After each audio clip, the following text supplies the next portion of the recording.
Hey everyone, just a quick, just want to mention, my neighbors, and not the neighbors that are, like, right next to me, like, adjacent, like, wall adjacent to my room, but the ones on the other side of the house are, like, doing something next door, and they're, like, making a massive noise. Like, I think they're using, like, a sander or something. I don't know what it is, but it's, like, really, really loud. They're making some type of renovation.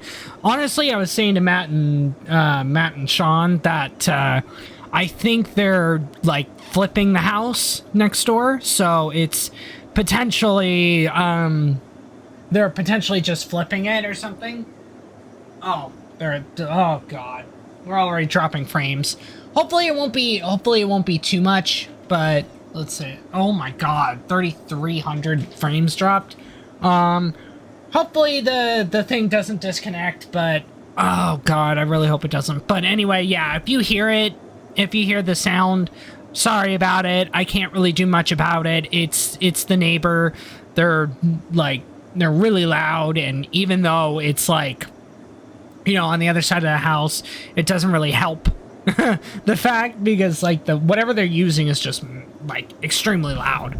But anyway, I'm gonna bring us over here. There we go, playing Bengal. Hopefully the internet doesn't cause us issues, but we'll see. I am aware. Unfortunately. What are you aware of? And also because the, you know, also the bullshit. If my vassals, you know, actually declare independence, then I'm kind of fucked. Oh, yeah, so that's the problem. If Malfra and Sienna actually end up going to war with Sean over their independence, the French and the Ottomans would get involved, and then he'd just be absolutely fucked. And be absolutely buggered. And not in a fun way. He would probably be forced to lose a lot of territory. Probably. At that point, I would just absolutely Alt F4 and then just never show back up. You know, Alt F4 and then promptly rejoin and play as someone else. Yes. Yeah. Yeah. Understandable, yeah. Who that someone else would be is unknown to us currently, but... I have my plans. He may have plans. So, economic ideas. He may. Okay. Well... That wine is good. Well, I guess I gotta wait till the Mamluks are either occupied in a big war or are not so scary for me to be able to take them on. Actually, I'm ahead of them in Miltech, but they have more troops, more manpower than I do. They have more manpower than I do. I can only hold a total of 37k. They have a total of 67k right now. And because the Mamluks are the defender of the Sunni faith, pretty much everybody around me is on the no-go list for now. Oh, shit. Because everyone around me is Sunni, and I'd rather not fight the Mamluks right now. In the future, maybe, but not at this exact moment in time. I'm not, in any way, shape, or form, willing to fight them at this moment. Yeah. Am I in a choose? In a choose? Jean Paul. Let's see. Controlled gold mining? Wait, do I have massive inflation from gold? Am I producing gold? I am producing gold. I have 2 provinces producing gold. And the answer is no, my gold inflation is pretty much negligible. It's 0.21 right now. Okay. Although that minus 75% gold depletion chance modifier would be nice, although minus 15% goods produced in those regions would be kind of harsh. So, maybe I won't. Who has... Okay, you don't have anything over Gujarat, but you're still... Oh, wait, no, you do. And, let's see. Wondering if I have any overlapping claims with Delhi. Yeah, I do. Shit. Okay. Fuck. No, that's fine. Doesn't seem like they're pissed about it, though, luckily.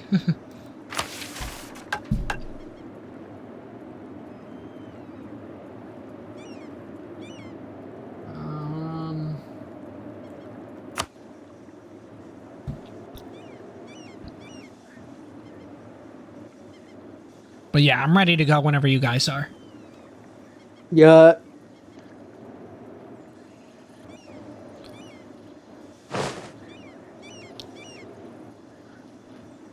Do I not have claims on those? Really? I don't have claims on these 3 territories. Okay, that's kind of dumb, but okay. Gonna see if I can do a big brain move. Truce expired with who? Wonder if I would be able to ally anyone against. Let's add enemies with the Mamluks. Katakoyonlu? Sure, let's be friends. You hate the Mamluks, and I hate the Mamluks. Therefore, I will be friends with you. Just like Chris hates the Mamluks, and I hate the Mamluks. Yep. I really wish I knew of the Ottoman territory, so I could potentially ally them, but I don't think the Ottomans are doing too hot. Okay, Delhi, What gave you that idea? What's wrong? What gave you that idea? I can only see a tiny bit of them, but I see a tiny bit of their southeastern coast occupied by AQ. So, you know, kind of gives me a little bit of a hint. There we go. Seeing if I could do a big brain move. Big brain. How much? Brain is big.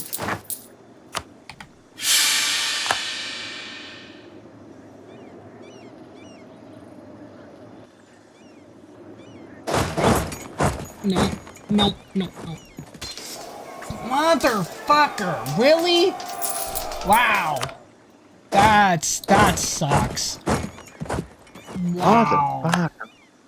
Okay, I'm glad they didn't kill me completely. Holy shit. Wow. It's not But very they spawn in common. like 5 different armies to come beat you up. No, what happened was that they, like, I wasn't at full morale yet because I was drilling before I declared war. And Then they showed up and immediately and I couldn't get out decided of there to fast eat it enough. tasty. Thank you for this light snack of a meal. No. Oh, come on. Like, eventually. I know what I can make. I just don't want to get up and make food. Well, you know what? Jampur 2 can play at that game.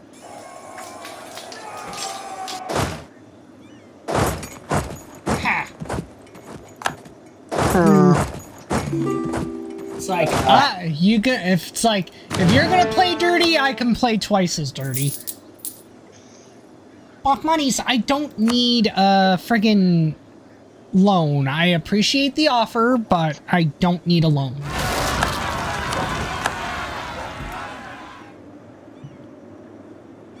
So are they still making money though? Mm-hmm.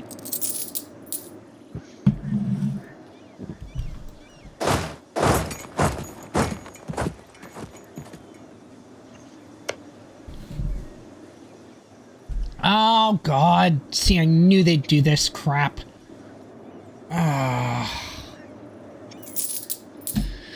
I shouldn't have called Delhi in. Fuck. I am 2 techs behind, I guess. 2, 1, maybe 2. Yeah, I'm 2 techs behind. Rip.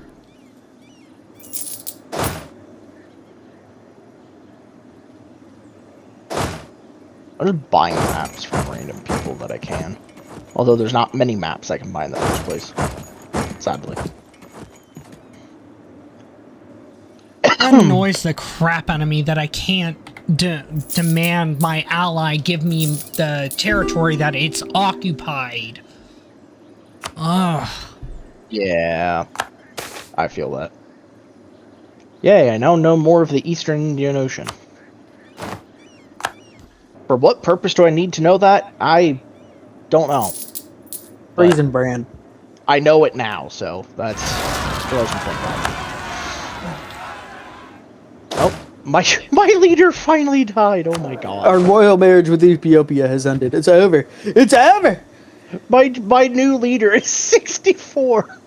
With an heir that is 0. His dad died. Coming into power. Brother is not. Brother's been over there just fiending for the chance to finally rule, and he's only gonna rule for like 2 years, and then just keel over dead. Use them while you got them. Is this like what's been going on with King Charles? You know, his entire life, just waiting for his mom to die, Queen Elizabeth.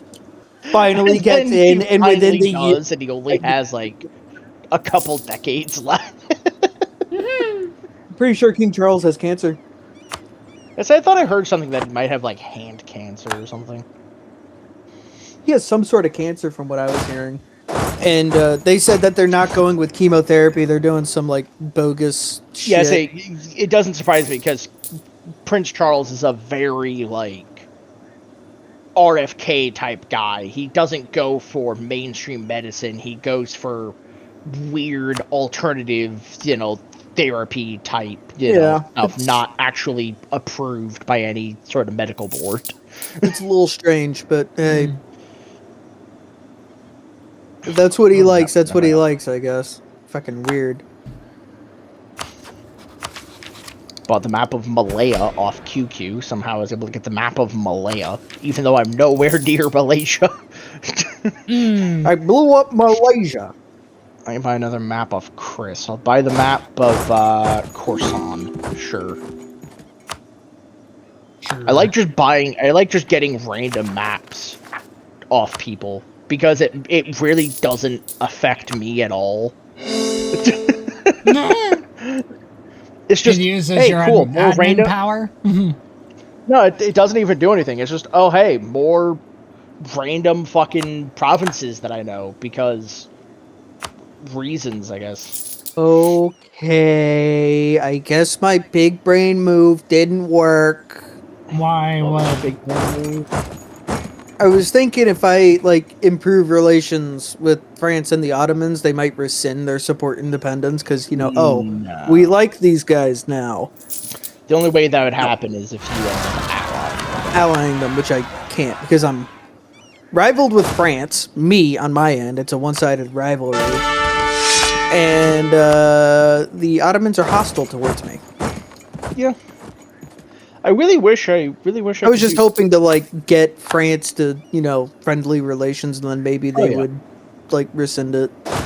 I mean, you could just stop rivaling them and try to ally them in the Why would I do that? I'm allied with Spain, and they're the only other one that I would really want to be rivaled with. Yeah. Fair. Although I do need to deal with them at some point because I need Sardinia and Sicily. I need territory, but I can't get territory because the big bastard over here known as the Mamluks is kind of preventing me from doing that. If that doesn't want to work, then I will stop doing that, and then... What if I make them a march? Because that should make them happy with me, right? Theoretically, that might help a little bit, but... Probably not, because they're already getting the bullshit. Yeah. No, I don't think it would if they're already... Yeah, since they're already getting that. They're already... Because that's not going away. That's already being, plus 100% or something. Yeah. Liberty Desire. Plus 200% because of relative army power. I feel you, bud. I feel you. Yeah. Uh-huh. Cancel Montferrat. Unfortunately. Cancel Siena. Unfortunately. I will be back, and this time I will just be taking your provinces. I'm gonna become historical friends with Sean. Yippee! The historical friendship of Savoy in Ethiopia lives. Yeah, never mind what actually happened in our timeline. No, I completely ignore that. There were 2 Italo-Ethiopian wars. Yes. And in the first one and second one, the Russians actually sent Ethiopia rifles. Mm. Okay. That's also Because they were seen as fellow Eastern Christians. Let's also forget all of the other horrible things that Italy did to the Ethiopians. Nonsense! You're making that all up. Oh, yeah. I love how because I supported You know it's actually fucked. Oh my god. Okay, hold on. I can get Montferrat back as a diplomatic vassal. Yep. Yeah, some nations will just allow you to do that. Okay. So I supported the rebels that were occupying the island of Socotra, just down off, Yemen, that were rebels in the Mamluks. And eventually, because I supported those rebels, they eventually won against the Mamluks, and Mahara is free as an OPM island and is automatically allied to me. Brilliant. Well, I am going to get Montferrat back as a vassal, and they will be getting gobbled up soon. Good. In like 5 years, once I actually get them back. Yeah. There, have 25 ducats. Now get back in my sphere. My sphere of influence. Wrong time period, but you know. Close enough. We're close enough. Welcome back, Sphere of Influence. Yeah. I mean, there is literally a mod for this game called. Actually, no, I was waiting for it. Yeah. Yeah. No, there might be. No, there might be one that's similar. No, I'm pretty sure there is one for this game that is Sphere of Influence. I'm pretty sure I remember using it at one point in single player. Oh, well. What is the difference between a vassal and a fiefdom?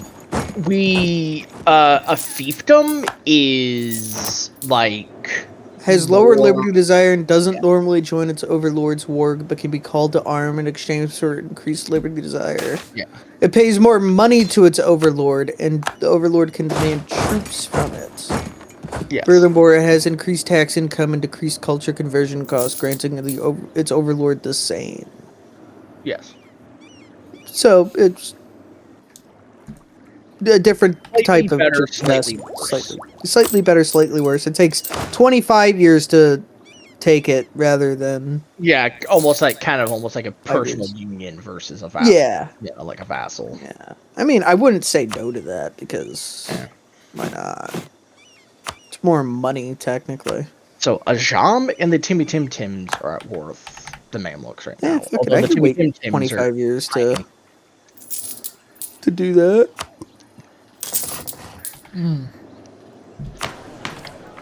I would like military access to your nation, Chris. For what purpose? I don't know yet. I don't even know yet.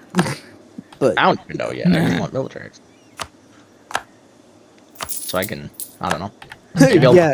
Give me access to your nation. I don't know why yet, but yeah. That actually doubled my income from vassals.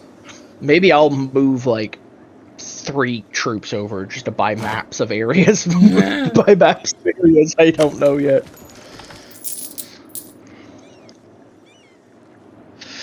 Theoretically, I could do that. I could get military access through Musasha, Karakoyunlu, and Akoyunlu, and buy maps of Anatolia. I'm not going to, but I theoretically could. And you could demote to vassal. That would be such a bad thing, but it is a horrible thing to do. I'll just wait the 25 years and annex them. Yeah. I improve their nation a little bit, so I'll make even more money in the long run. I would like to vassalize. I already making another ducat off of that. Okay. I'd like to vassalize Maha. Oh, my guy died. Oh, shit. That sucks. Bengal is no longer considered a great power. Yeah. fuck. 3-2-0. Oh, my guy's wife is better than he is. Chris, what happened? Why did you get knocked off the list? I think someone knocked you off the list because Sean's on the list. Hungary, Mamluks. I mean, I'm on the list. Poland, Castile, Ottomans, Ming. I don't know who knocked you off the list, but That's fine. I'm gonna blame. I'm just gonna blame Poland. Yeah, Poland. I'm just gonna blame Poland for it. I have no proof that they actually did anything, but I'm just gonna blame them for it. Oh no, my statesman. Huh? My statesman has passed. Oh no. I have like... Oh, no, I do have a way to expand.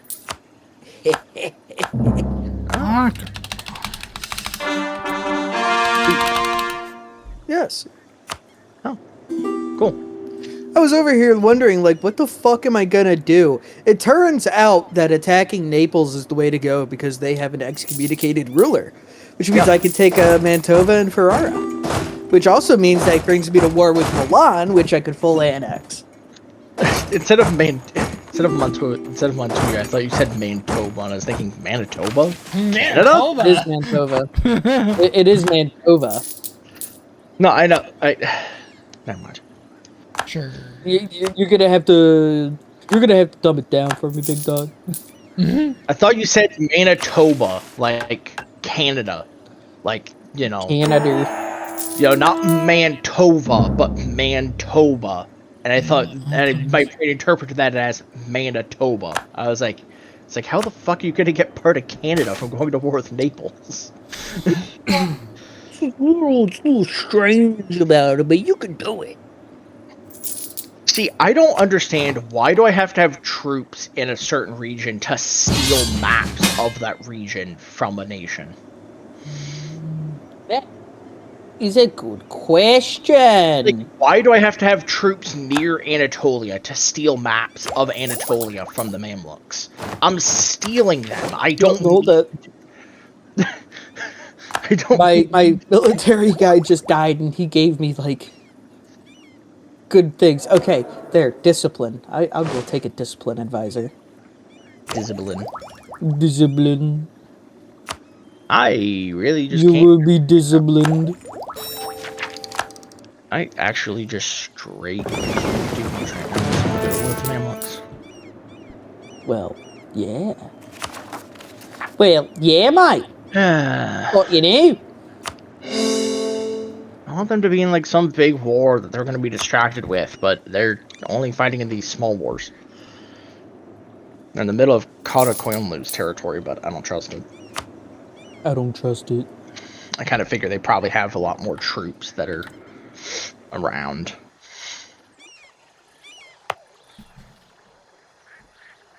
I forgot I was allied with them. Who are you allied with? The Papal State. Oh, yeah. Oh, they're landing troops on Lesbos. Oh no. Anyway. I kind of forgot I had Lesbos, to be honest. How could you forget you had the island of lesbians? You know, they're usually on my mind, but...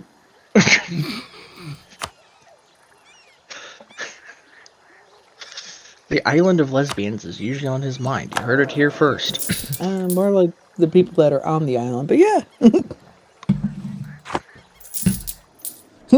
Is it true?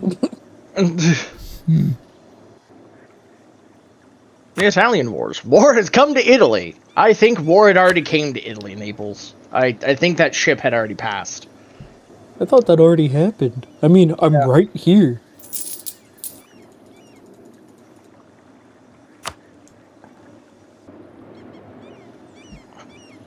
You know why? It's because Castile joined. You want to know why? It's because Castile. Yes, it's always because of Castile, actually. Realizing they're not MILFs anymore, but just women my age with kids. It's just a meme of Reacher. You don't have to remind me I'm getting older. There you go, Sean. Have the meme. Ah!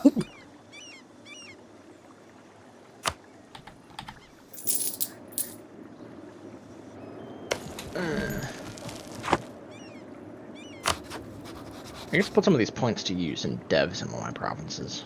Try to make it worth my while. Ramadan, get in my belly. Okay. Yeah. I'm sure you're very tasty, very tasty. Alright. That's, It's a little strange, I know. that strange is a way to put it, yes. That is a way to put it, indeed.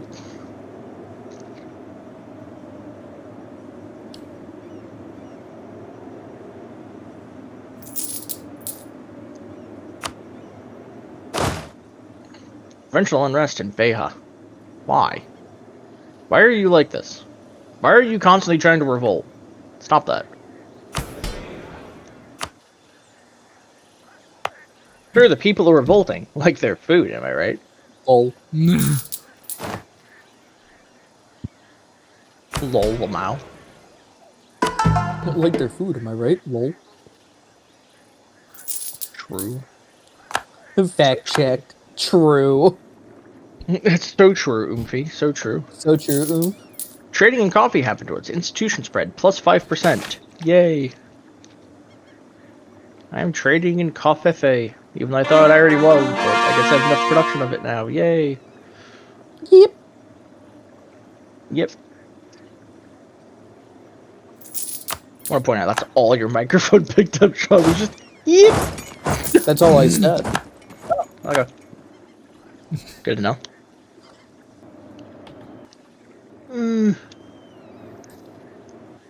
I need a bigger army. But I can't afford a bigger army. Well, I can afford it. That's partially a lie. I don't have the ability to have a big army right now. My army limit is 54. I'm at 50.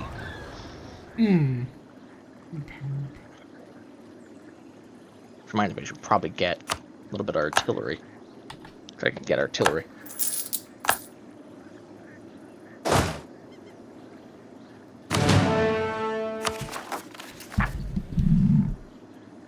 Yeah, maxed out and a beta fighters. Yippee.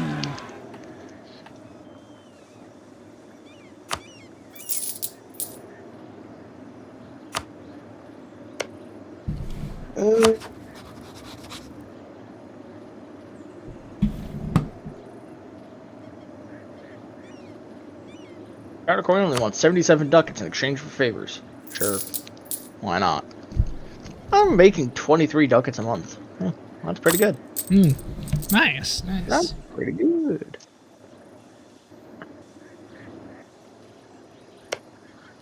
Oh, Sean, I see you took what you wanted from Naples and are leaving them to their fate at the hands of the Spanish. I mean, yeah. Man, when did I get all of these people as tributary states? What the fuck? Whenever you take over a nation which has tributaries, you'll get their tributaries as yours. Oh, okay. That's... I think it's the same with usual vassals usually as Yeah. well. They don't just go free, they become yours. Yeah. Normal vassals will do that too, yeah. Oh, wow. I really am going to have to go beat the shit out of the Spanish at some point. Yeah? You did this to yourself, Sean.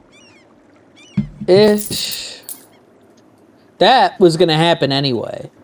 Yeah, but you could have taken more Naples, but you only took the two provinces you wasn't going to. Yeah, but look I'm telling you that right now. I wasn't going to be able to because Spain was already down there and was going to take everything because it's Spain. Look what happened anyway. It's all your fault. Well, you know. It's all your fault, and you should feel bad. I do, and I'm going to cry now. Good.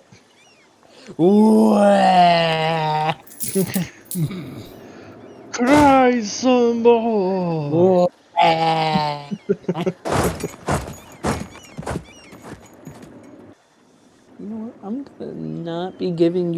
money, Spain, in terms of for more favors, please go away.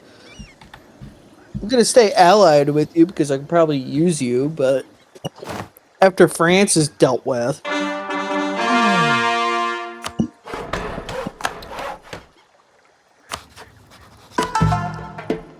I want to go to war, but I don't want to go to war because I don't want to fight the Mamluks.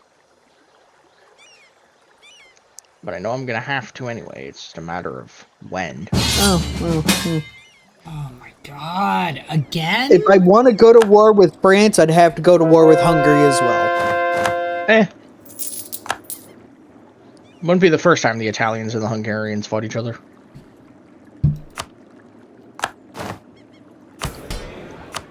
And it won't be the last.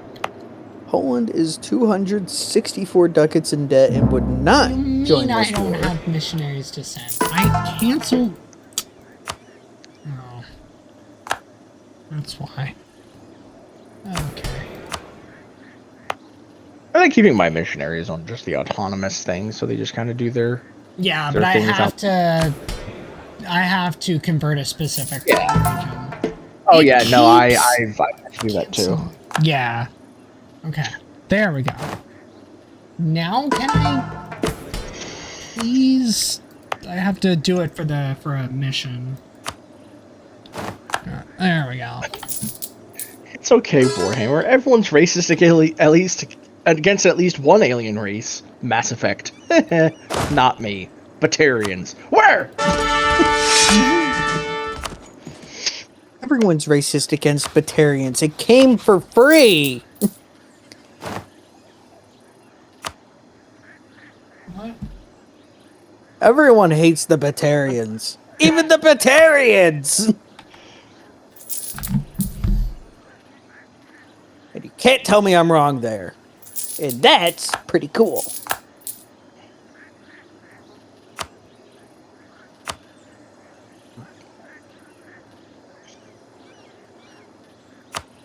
It's 2040 and the tech authorities learned you still prefer offline gaming and your custom-built PC instead of subscribing to the cloud service. You're harboring an unpatched Skyrim Special Edition with 500+ mods, aren't you? Perhaps. No!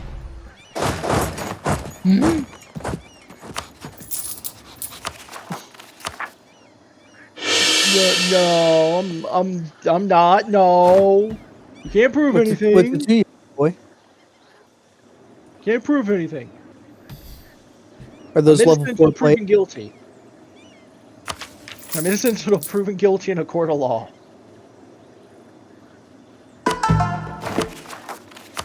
In the court of law, I choose your mother's bedroom.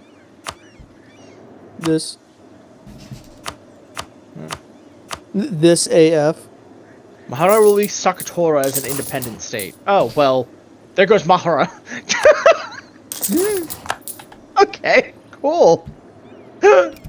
There goes the nation that I helped basically come into existence. They just released the Pirate Confederacy of Socotra. Cool.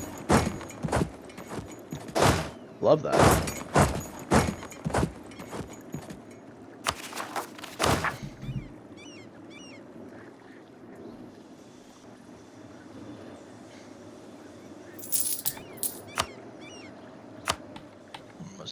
Provinces. And most devved province is 21. 25. 25 is my most devved. Followed closely by a 20, which is producing coffee. Coffee. Coffee.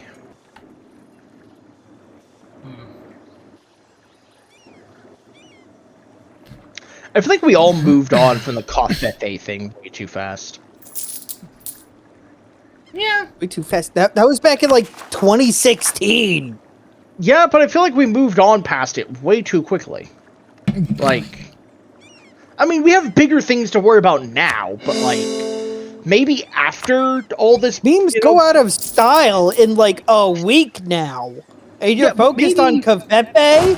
You know, maybe after we get him out of office, if he ever leaves office, then maybe we bring back making fun of him for saying Kofefe, you know? We'll make fun of him for shitting his pants on live television, like we make fun of Biden for falling downstairs. Yeah, I mean, Biden may not have been able to go up or downstairs very well, but at least, unlike Trump, he didn't, like, He didn't turn into... didn't walk in a weird zigzag pattern whenever he walked down a straight line. At least Trump can form a coherent thought. Barely, but it's still there. Wait, what universe do you live in that Trump can form a coherent thought? It's barely there, but barely there is still there. I don't even think it's there, to be honest. I don't think there is much there. Whatever's there, I don't think there's much of it. I saved this meme earlier from TikTok, and I love it. It's just get worse soon. Get worse soon. I hate you, by the way. I hate you. I hate you. You're pointless. You're pointless. 0 found. 27 buried. 0 found. Well, Mamluks are no longer at war with Iraq. That's kind of one of my opportunities to jump in, though they also have rebels. So this could be a nice opportunity to get in, but who do I want to go to war with first? Maybe Ogadine to get more territory down here? Oh, God. Yeah, the Mamluks are still behind me in Miltech, so I think I'm going to take a leap of faith and try it. Worst that happens is I die miserably and I go home crying. Yeah. Best case scenario, the Mamluks die miserably and they go home crying. I'm really hoping for the best case scenario here and not the worst case scenario. You know how that goes. I would much prefer me not having to go home crying, and I'd much prefer them going home crying. Why does Foix have such a similar flag to Aragon? Yeah. I hate it.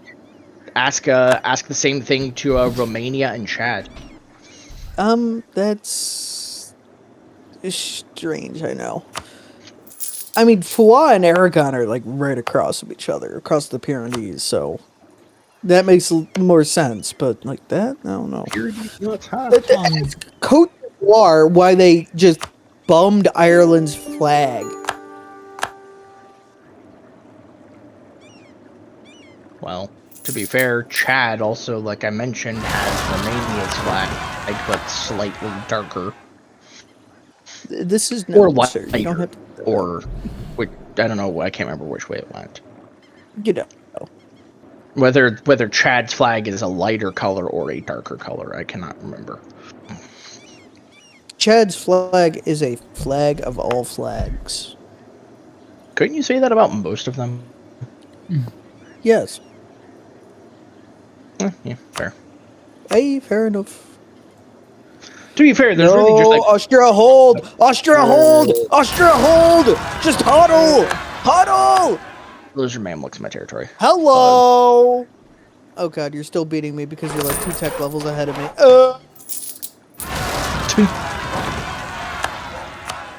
Okay, well, time to go for my... I can't even really hire that many mercenaries. Okay, never mind. Time to hire the Nubian company.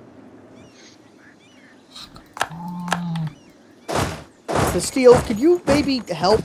This is annoying. I know that's a lot to ask of you. Sir, why did you go there? What's going on? My army decided to retreat to Ciamberry, which is right on the border, so my forts won't protect me.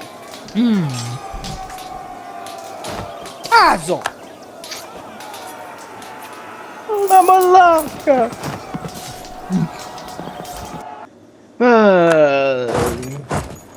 Admin Tech 7. Let's start working on a military idea. Let's work on You know it's bad when my dad knows more Italian than I do. Granted, he's more Italian than I am. Simply learn more Italian. Bitch, I might. Okay. I mean, go for it. I mean, I know l'uomo, which is literally the man.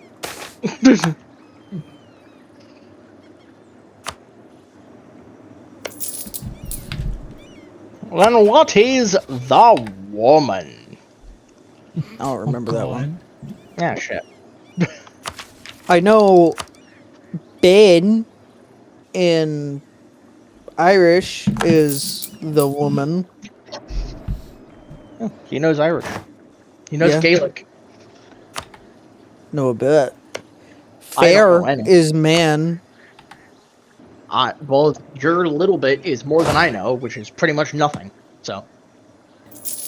Well, it would help if Spain decided to get off of its ass and help. Yeah, I feel that. It'd be very useful for me if I could call in Kata Koyonlu, but I can't. Piece of shit. Me trying to turn my fucking car over. Piece of shit. Riley, Oh, we did is try to install a radio. All we did was install a radio. Why does my clutch work the starter? You wouldn't understand. So you know about my my Crown Vic, right? And how it's just been sitting for years, right? Yep. So I have a buddy that said, "Yeah, if you get me some beer, I'll help you work on the Impala." I said, "Okay, what about the Crown Vic?" And he said, "We'll see after the Impala." So I said that to Nick, who was like, talking about coming over here to like help me work on it years back. If he actually got enough money, he hasn't. And he was like, "You do realize that you're probably going to have to rewire that entire fucking thing because it's been sitting there for like 4 years now, ish, 3 years." And I said, "I got a buddy," and he's like, "You sure your buddy is going to fucking rewire your entire car?" I said, "Well, maybe." And he said, "No, he's not." I said, "Well, he already said he's going to help me with the Impala for a, 12-pack. And he said he's not helping you with that. Of course, everyone else took this opportunity to declare war on Ogadine as well, so... Well, yeah, that's what happens. Now the Mamluks are knocking on my doorstep, and I don't really have a good way to counter them. I'm not gonna have and I'm not gonna really have an economy because I'm over my military limit. Piss.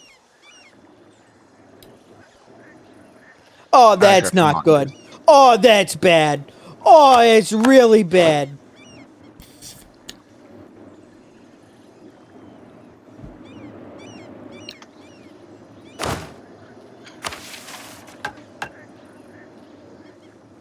Well, I got Warsingali's territory at least. That helps a bit with something.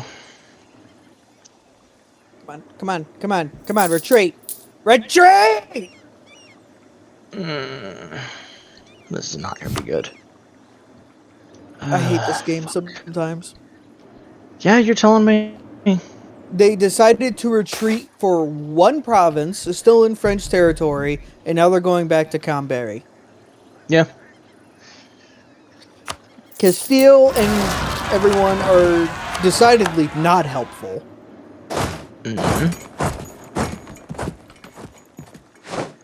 Ogadine is unconditionally surrendering. Only if I occupied the one province from the Mamluks I really want right now, I could exploit that, but I don't. And they have a big army, and I kind of don't. Well, I kind of do, but I kind of don't. So it's complicated. Alright, well, I'm just gonna play the game of let me death stack my army against you because I have nothing better to do. I have no other thought processes on how to beat you up, so I'm just gonna try to death stack you.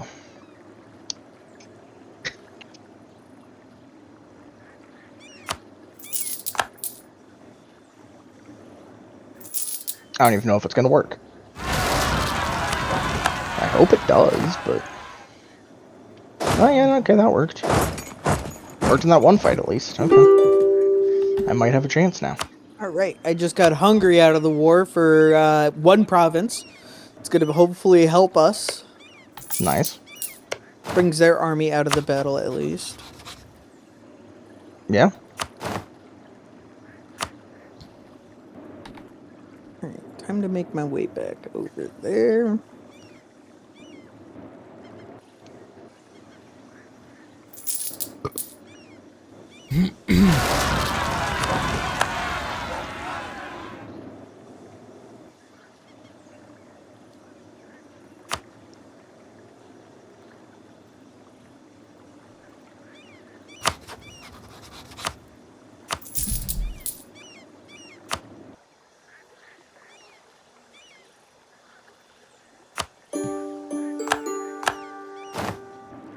Basulids are offering me a loan of 35 ducats at 4% interest. No.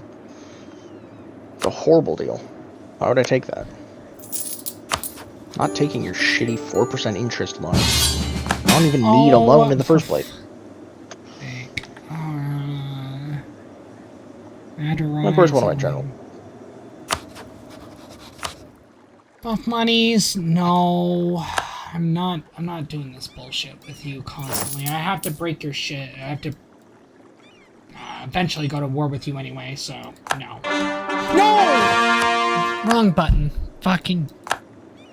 Okay, whatever. These things happen. Yeah. Unfortunately. Alright, this is a lot more dealable now since we don't have to worry about Hungary as well. We could focus on one side. Oh boy, I have negative mill power now. I can't even get a fucking new general for my army. Love that. Many such cases. They don't like to admit it, but it's like that. We stab a colonist, so...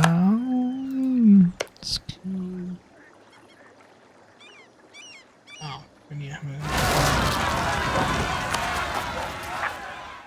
Coexistence, there we go. I'm gonna try to milk the Mamluks for territory. I'm gonna try to occupy more territory so then I can exploit the other guys unconditionally surrendering. Oh, I can't...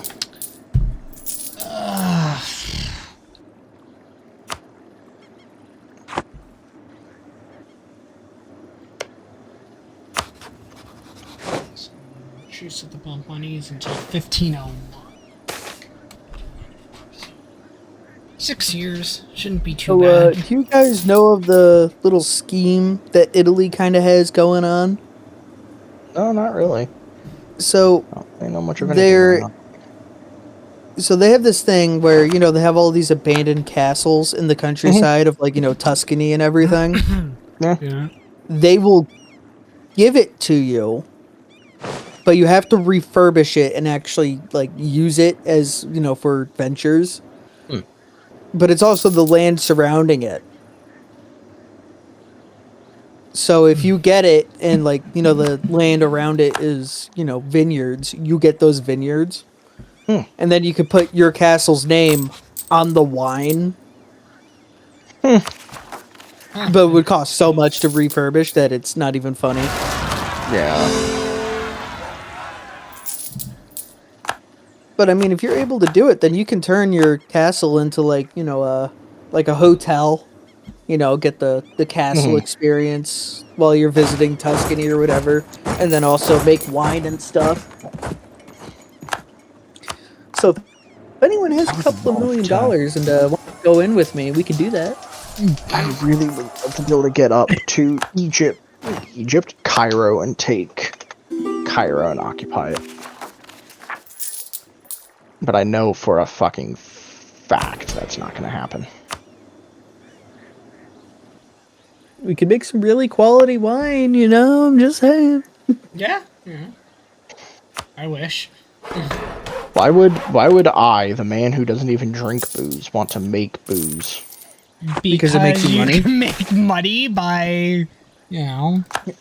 I could also make money by becoming. I could also make money by becoming a drug dealer, but I'm not going to do that. I mean, but you don't have to you don't have to physically partake in the thing that you're selling. Yeah. Neither do you if you're a drug dealer. No, but you still make a lot of money and benefit off of it. Yeah. What's your point? I'm failing to see. I'm failing to see your point. You'd make money. That's the point.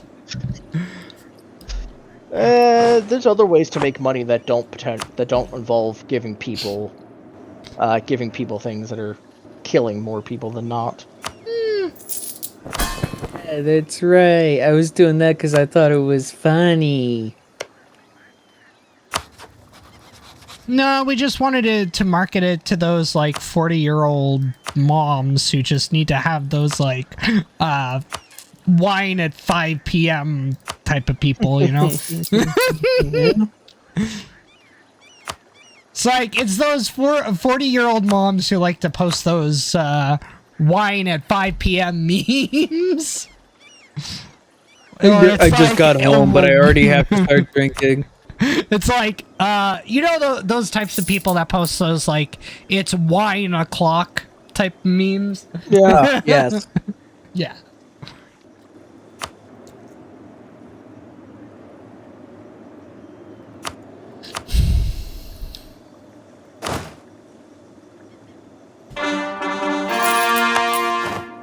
I like the memes that are going around on Instagram that I've been seeing, where it's like, every beer you drink is a beer a kid can't drink. You're a hero for drinking those beers. I cursed.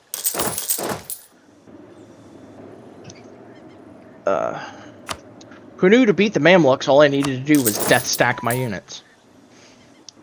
Although now they're equivalent military tech to me, so I don't know how much longer that'll work, but once I get Cairo, I'm either gonna push to get to the coast or just take what I can get and fuck off.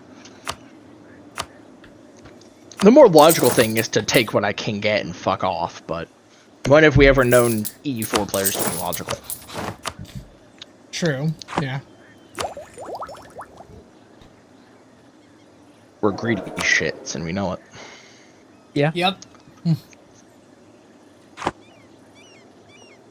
Yeah, turn territory, not territory into a state. Come on, come on, come on, come on. State. 42%. Come on. Why won't it turn? What the hell? Turned.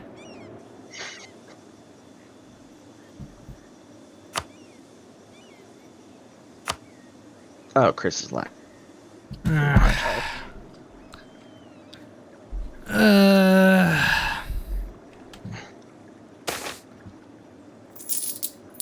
It's over. Yep. The neighbor accidentally hit the Wi-Fi line. Trust. You know what? I wouldn't be surprised if that actually happened.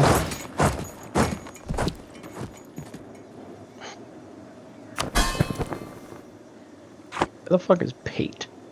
Oh, Pate's down there. Oh, I don't care. Yoink. Okay, cool. Yay! I did it, Sean. I did it. Mm-hmm. Yes. Happy, happy, happy. I Dundar did it. The Dundar. I Dundar did it. Frickin' doggone. Mm-hmm.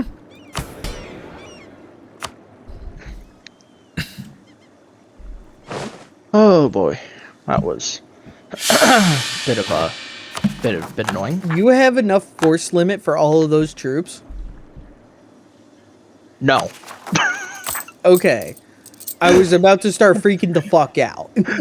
I have 58. I'm at 70 out of 58. You have 58. I only have 35 force limit. Yeah, well, yeah. Let's see, what's affecting it? 6 base, 62 provinces gives me another 32, and then 50% from very easy. So, 62 provinces gives me 32.93, and then obviously the mill development on some provinces gives me a little bit more. Base 6 plus 1.9 from Montferrat plus 2.2 from Geneva plus 13.98 from 34 provinces plus 50% from player very easy. Yeah. And I only have 36. Well, yeah, I mean, I have 60-something provinces. You only have 30-something provinces. Well, it's going to go up soon, so. I mean, I also put some dev points into several of my provinces. Like, I have 2 provinces that are 20. I have a 25, 18, 13, 21.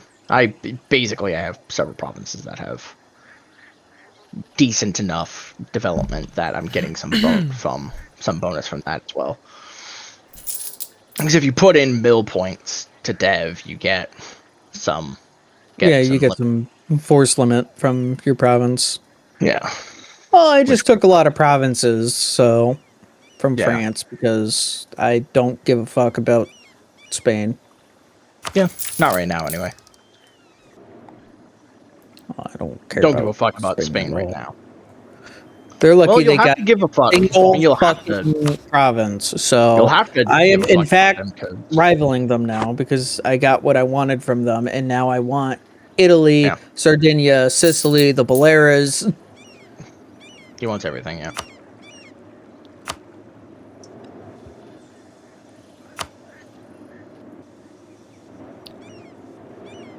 I'm very greedy. I'm sorry. Not really sorry, but you know I have to keep up appearances for diplomats.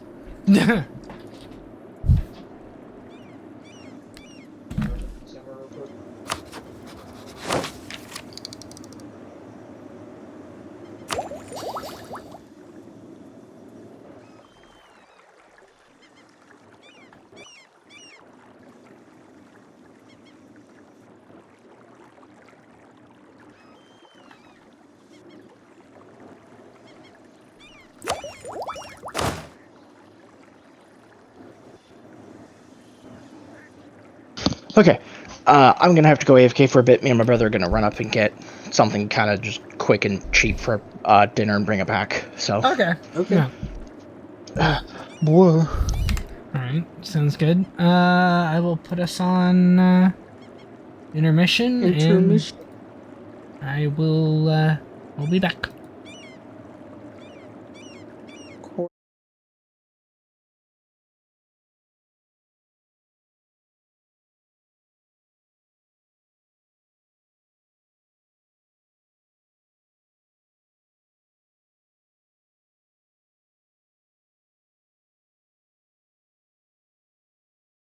Oh God! Oh God damn it, Chris! God! I thought I came back!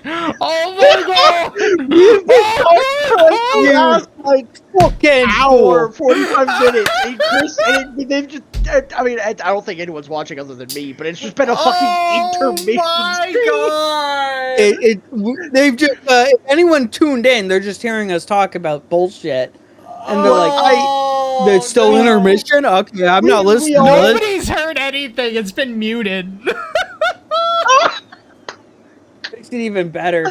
Oh my God! It doesn't even fucking matter at that point. No, I could have said whatever I wanted to. I could have said everything. Don't get me wrong. We all make mistakes. Oh, that was a big one. We've all done stupid shit before. But I think it was I thought this was some pretty good content, and then here we go. My God. It's not content at all. It's not even saved. Okay, we have to rewind and start again. We're not starting again because I already forgot everything I said. Pretty much, yeah. I've already my entire train of thought. I was talking about apartments and everything's already derailed. I'm onto a different topic. Yeah. Well, like what? Well, I mean, what I would say, you know, yeah, we were talking about apartments and shit like that. Well, you know, I've thought about it a lot too, just because like up here we've had a massive housing shortage. And, like, they've been talking about what to do about it for, like, forever. And, like, both the conservatives and the liberal parties have just been, like, trying to get, like, massive housing projects built. And, like, well, the conservatives want to focus on, like, tax incentives and, like, oh, if you and trying to incentivize developers to just build more by, you know, get like not only lowering taxes but like also trying to.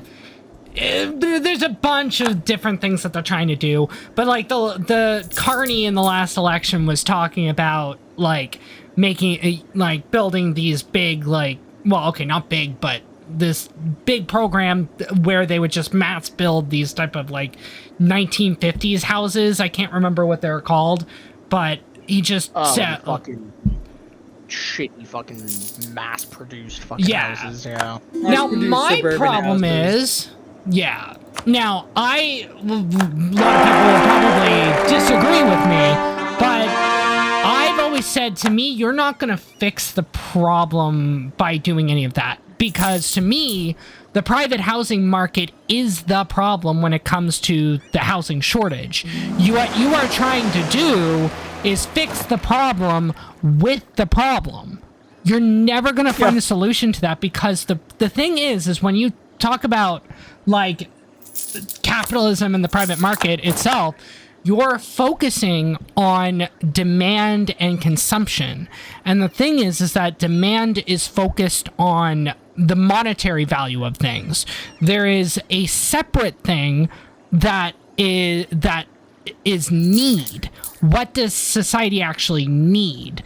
That's one of the main metrics that a lot of people miss when it comes to like production and consumption. Because the thing is that when you tie everything to money, the biggest thing for a private company or a developer to make is profit. If you make $1 billion 1 year and then make $1 billion the next, like the first year of making $1 billion, hey, that's great, that's growth. But the next year, that $1 billion, if you make that same amount of money, it's considered a loss because why didn't you reduce your expenses and increase your revenues? So there is no real incentive to solve the housing shortage with a like for developers because you can keep the prices for you know depending on what you build, like on land, like we were talking about with land value. If you plan to build something on high land value, you're not going to build cheap, affordable housing if you're a private developer, because what's the point of that? You're just going to be getting low. You're going to be getting low rent on a high value land, so the materials you're using isn't great. So to me, you're never going to fix the problem if your solution to that problem is only going to be the problem itself. And to me, the problem itself is the private housing market. You have to, you can have a mixture, but to me, keep building. With the private housing market, you have to keep building and you have to keep increasing. I can agree with that as an issue. But if that's all you're using, that's what I'm saying. But if that's all you're using is the private housing market, which to me is the problem, you're never going to find a solution. It's circular. It's completely circular. It's a circular argument. Yeah. main issue is like I completely agree with that. Like, yes, that is completely circular. You have to keep having that growth. As a person, I need to have this growth, otherwise I'm not successful. Or my rental company that I own and all the profits go to me, that's not successful or whatever. I hate that. Right? Yeah. If you are renting out property, you are not really fully doing it for yourself to keep growing. You owe it to, keep improving the lives of your tenants.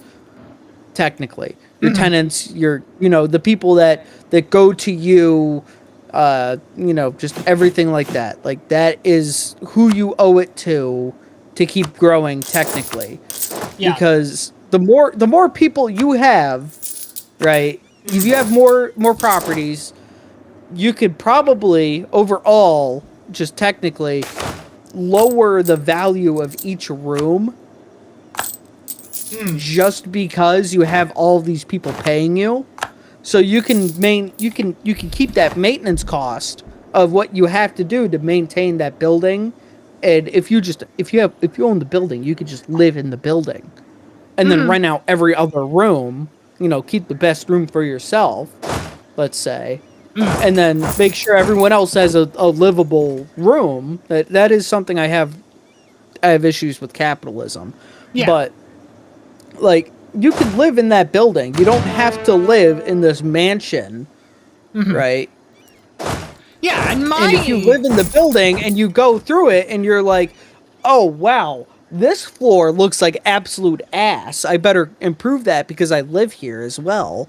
Like, that's completely different. The more people you rent out rooms to at the same price, let's say at a cheap price at that, as long as it keeps the maintenance for the building, maintainable, then you can lower it for other buildings you own because you're already making enough money from the other buildings you already have that you're making a profit on, because you're not paying anyone to live in the house except the state for, property taxes. Now, you're fine. Like, my biggest thing isn't, like, with individual, like, landlords themselves. Like, that's not the problem. It's the private sector as a whole in terms of especially the mindset. Like, when you have... BlackRock sees it as, BlackRock is the main one down here. Yeah. I don't know about up there. I'm sure BlackRock is also prevalent up in Canada. BlackRock's probably fucking everywhere. Yeah, probably everywhere.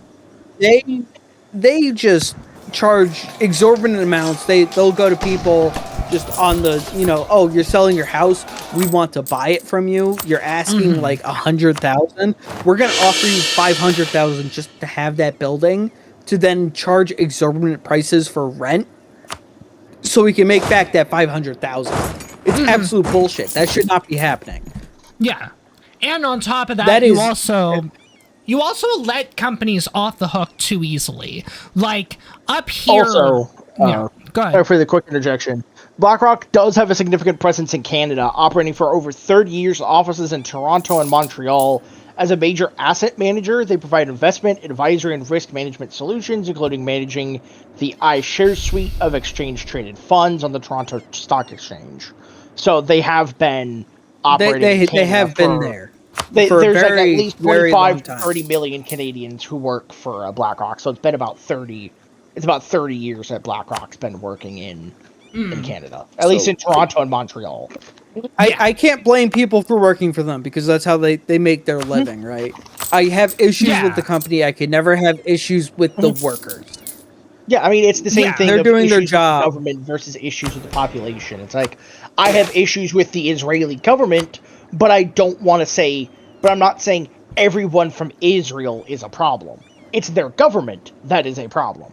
When I'm dealing with people, I deal people on an individual basis. So, while I was in the military, right, stereotypes are bad. I'm going to say this right now. Stereotypes are bad. But this is a very big but. For a reason. But they do exist for a reason. If I know a certain group of people act this way, I am going to treat you as someone from that group like you're going to act that way until I'm like, okay, I know you as a person. I know you don't do this, but you do this, but you don't do this, and this. Yes. I Yeah. categorize everything. Yeah, and I think that's the thing to remember is stereotypes are bad. Racial stereotypes, ethnic stereotypes, they're all bad. But the worst part is they are rooted in usually they are rooted in real behaviors or real patterns or real things with certain people. Not every situation. Very sadly it is. Yeah. But because there are certain stereotypes which are completely outlandish and have completely been wrong. I will admit that entirely, completely wrong. I mean, there used to be. I mean, you can go back and see it in, artwork from the 20s or 30s or 40s of black people being, misrepresented with, really big exaggerated lips and, really dark skin and. Because back then it was a racial stereotype to see African Americans as closer to monkeys than humans. Which, of course, that has changed in some people. There are still some people who probably would rather see them as monkeys than people, and I don't associate those people because they're fucking horrible human beings. Yes. I could see why they do that. So, I've met a lot of, African Americans while I was serving. I will say each one that I've met does have, on average, bigger lips than white people do. I have a wide range personally of people I've met, and yes, they do have. They genetically, for some reason, I don't know why. I don't know the genetic reason why they do have more full lips. Gimme. Thank you. Sorry, Sean got colonialism. I'm like, ooh, gimme. Sorry, I don't know if you've been asking for that forever, but yeah. No, you only just embraced it, so I could only just ask it for you, like right now. Yeah. I was trying to pay attention to you for when you embraced it, so I could get it from you as soon as possible. I get it. Because actually, wait, I wonder, could I theoretically give it to Chris? No, Chris is still really slightly too far from colonial range. Okay. Yeah. Note to self, work on that. Back to the subject of what I was going to say, though, is, so, sadly, a lot of racial and ethnic stereotypes. Thank you, verbal dyslexia. Are you sure you haven't been drinking as much as I have? No, I'm pretty sure what I do is I speak fast and mouth cannot form word fast. Mouth kind of make noise that sound like word but isn't word. I get it. I still do it while I'm drinking, so While racial and ethnic stereotypes exist in the world, and they are unfortunately in most instances based on usual facts, and yes, that does even apply to the overtly racist ones, like, black people love, watermelon chicken and grape lemonade, because I could probably go into fucking Lounge next time Hazmat's ever around and talk to him about that. Agree. And he would probably say he's met a ton of black people. He'd probably say, I've met hundreds of black people who love all three of those things. He would say, oh yeah, I agree with you completely. Like that's just how it is. He won't even argue with you for a second because we've talked with him about it. And even the white, the racial stereotype of Caucasians of, us being horrible at cooking and not seasoning our food properly. That's true. I can tell you. From me trying a lot of foreign food, like trying, Indian, Thai, Chinese, and, stuff like that, I can tell you the flavors and spices in that food is so much better. I will argue that a lot of the food that I've had. Although, again, I will argue against that. We have different culinary experiences from them. They had easier access to spices and everything. That's also why white people conquered India, the Indonesian and I will also islands, say all that. It depends on where you grew up and how you lived, because if you grew up in Like, for example, someone who grew up in a, a lesser off position, someone who grew up more poor, more financially challenged, they may have had a different experience to food than someone like me who grew up in the middle class, or even someone else who may have grown up in the upper middle class or upper class, who grew up rich, where, they have, the classic, cliche rich people food of, fucking caviar and whatever the fuck else rich people have that, that sounds good because you're not rich, but then you realize it's also actually just disgusting. So, okay, I'm kind of, different because, you usually think like, oh, rich people can kind of afford spices here in America, right? And also, a quick interjection, it also heavily depends, like, all this is all coming from an American and partially, this is all coming from a Westerner point of view, essentially. This is all coming from a North American perspective of 3 white guys sitting in our bedroom playing a 4X map game, talking about... Very much so, I will agree with you from that. But this part is coming from a, just to put it in perspective, a probably upper middle class New Englander, right? Mm-hmm. We here in New England kind of follow more the English view on culinary foods, as in please it's tell me you bland. Don't have beans on toast. We don't do that. Okay, thank God. But we do follow the more Were you just about to disown him? Food. It's bland. It's bland. Our food is bland, right? We don't do too much spices. We don't throw too much in there. Like, oh, a potato. Oh, maybe you'll throw some salt on there. It's a big potato. Maybe a little bit of Tabasco. Tabasco, if you're feeling spicy, right? Like, yeah, if you're feeling spicy, it's gonna be Tabasco or something like that. Go out to eat in the morning. You want a little bit of spice in your eggs? Hey, can I get the Tabasco? It's not this like overwhelming, culinary masterpiece. Like, oh, you're gonna have a steak? Okay, you're gonna like lightly kind of season it. Like, there's gonna be the seasoning there. Not gonna have fucking Gordon Ramsay make you fucking.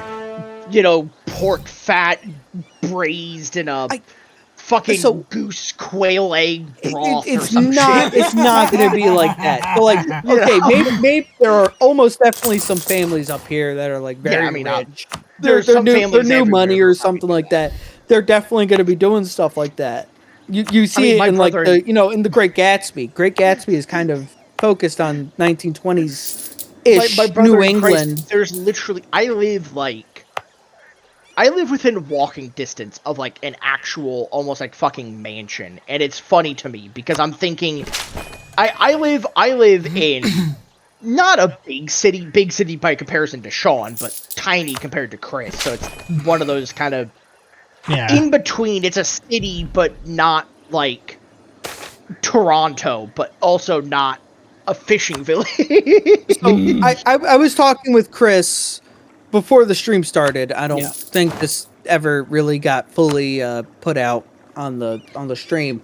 Yeah. So in Durham, we have these like 1-story kind of cheaper houses, right? That are just kind of off Main Street. Like, you don't really see them.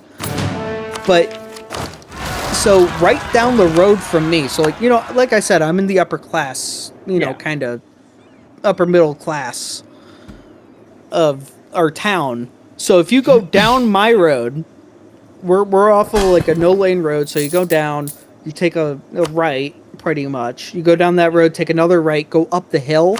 That entire area is mansions and very large houses. Mm-hmm. So there is a house up there that is completely, walled off from the rest of the neighborhood, even though the rest of the neighborhood is already very safe. It's very much so rich there, especially compared to the rest of the town. A NBA star lived in that mansion that he decided to have walled off And it is so much larger on top of a hill than the rest of the people in that rich neighborhood. Wow. We have everything in Durham, from low class, just that, like, kind of not really rundown shack, but, cheaper, very much so cheaper area. Mm-hmm. And just down the road from that is the upper class, is the mansions, just out of view. So they don't have to see them if they don't want to. Mm-hmm. If they wanted to go buy them, they have a different kind of road. They go kind of down my road-ish to go to the main road, and then they can go down Main Street, and they don't really see them. They see the library, they see the town hall, they see a Dunks or two. There's like 2 Dunks. They have 3 gas stations right there. Like, they don't have to see that part if they don't want to, which most of the time, I don't think they do. I go down that road all the time because I used to walk down that road. That was kind of like, my route to go. I'm used to that area in a way. Like, I'm used to seeing them. So I have a different idea about them because I know that, like, when you think of, white trash, you kind of think like, oh, they're all racist and stuff. I can't see them that way. They've all been friendly towards me. I don't know if that's just because I'm white, or if it's just because it's New England and we're all kind of like that, and it's like, whatever. We're very much so, we're very much so cosmopolitan here in New England. I will admit that. So, like, we do have here in my town. I don't know about the rest of, New England, but we do have this kind of, we have everything here. That's kind of our agricultural poor neighborhood. And then right down the road from that is our upscale, upper class area. Yeah. So Okay, cool. I see everything. Mm-hmm. I don't know if so that has, kind of changed my view on things overall. Like, yeah, I will admit that. I've seen all points of life in accordance with what is New England. This is not. I've also seen poor Virginia Beach, and that is a lot different from poor Durham. Yeah. I will say that. That is a lot That different. is not the right house. Hold on. Sorry, I'm trying to see if I can find this specific house that I'm... Is it that one? Maybe that one. Hold on. I'm trying to see if I can find this house on any of the Maps. well, not just the maps, but any of like realtor sites, if I can find any history of like this house, because it's a big fucking like a fucking almost like a mansion type fucking house. It's just I'm trying to find it. Can I find? No. Okay, fuck me.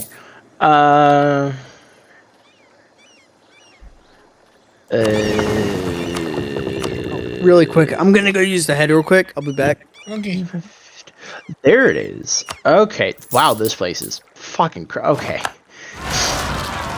Yeah, so Chris, the house I was talking about is a 5-bed, 4-bath, 5,311 square foot house. Oh, wow. Yeah. It was built in 1992. Oh, wow. It is a fancy schmancy place. It has like a fucking 3-car garage. It has a fucking built-in pool in the back. Like, it has a fucking kitchen with a little it has 2 sinks in the kitchen. 2 sinks. Oh my god! It has a sink on the island, like in the middle of the kitchen, and then there's a sink off to like one side of the picture. Is that? Wow. Okay, that's a stove. Is that a dual oven system? What the fuck? This is like a fucking mansion. What in Sam hell? I mean, I don't know how many of these pictures are accurate compared to when the house was last for sale, but like, what the fuck? Okay, yeah, little laundry. It has a fucking sink in the laundry room. What the fuck? Wow. Yeah, like a fucking 3-car garage. Nice bedrooms, nice bathrooms. Big old bedroom. Little office room. Brother, what the fuck? Christ almighty. That's a fucking movie theater. It is a fucking built-in theater. What the fuck? Fucking little, like, 6-person theater. Wow. Fucking its own little in-home gym. What the hell? Wraparound deck, pool, and fire pit. It also has a detached garage on top of the 3-car garage it already has. Oh my god. That's insane. Fuck is this? Here, I'll send it here so you guys can look at that later. But like, Christ almighty, that is like a fucking mansion. Oof. Yeah, that looks massive. Yeah, it's a fucking 5,000 fucking square foot fucking plot or fucking house. 5 bed, 4 bath. Sold for $515,000 back in 2018. Wow. What did I miss? Everything? Everything. Okay. I was talking about the fucking house. Look in the chat. I sent the fucking Zillow link to the fucking house I was talking about. It's a fucking mansion and a half. Sold last for fucking $515,000 back in 2018. 5 bed, 4 bath, 5,311 square foot, built-in pool, built-in theater, in-home little gym thing, 3-car garage. Damn. My lord. It's like think like a doctor or something lives there. Okay, something like that here in New England, like here in Connecticut specifically, because this is what I know. Yeah, this is specifically Connecticut thing. This is going for right now for his estimate of 600,000ish. Mm-hmm. Right, a little over 600,000, 615,000 something. Yeah, is the estimate that Zillow gives. That would be around 3 million. Yeah. Everything is more expensive up here because, you know, everyone that has money wants to live up here. Not everyone who has money wants to live in Silicon Valley. There is that too. It's either if you're rich, right? If you're rich money, and you're into technology, you go to Silicon Valley. If you're rich and you're not into Silicon Valley, you go east. You come to New England. If you're rich and you like farming and fish, you go to New England. If you're rich and you want to make fucking microprocessors and phones, you go to Silicon Valley. Oh, not exactly that. So to kind of put it into perspective, right? When you think about it, this is not me tooting New England's horn. Like, as much as I love tooting New England's horn as like a region, New England, the entirety of mainstream United States culture. Like, when you think of America, it is downstream of New England culture. Yeah. When you see, all the Hallmark movies, like these big cultural movies for, like winter and everything, they're filmed here in New England, specifically, usually Connecticut. I mean, there's, wasn't fucking, like, most of, like, Supernatural filmed in Canada or something? Yeah, Vancouver.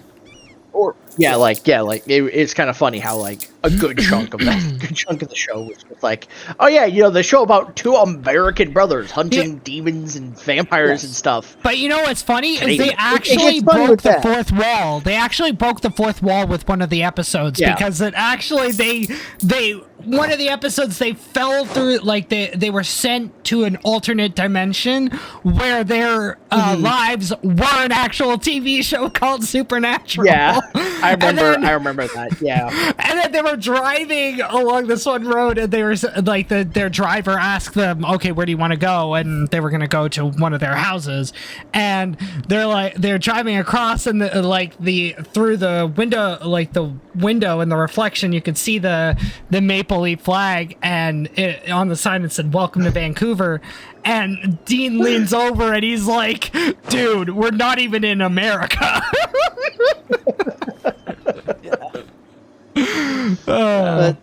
Like, sorry, Sean, as you were saying about the Hallmark movies in New England. Yeah, so mainstream American culture, when you think about it, you know, Yankee dumb, right?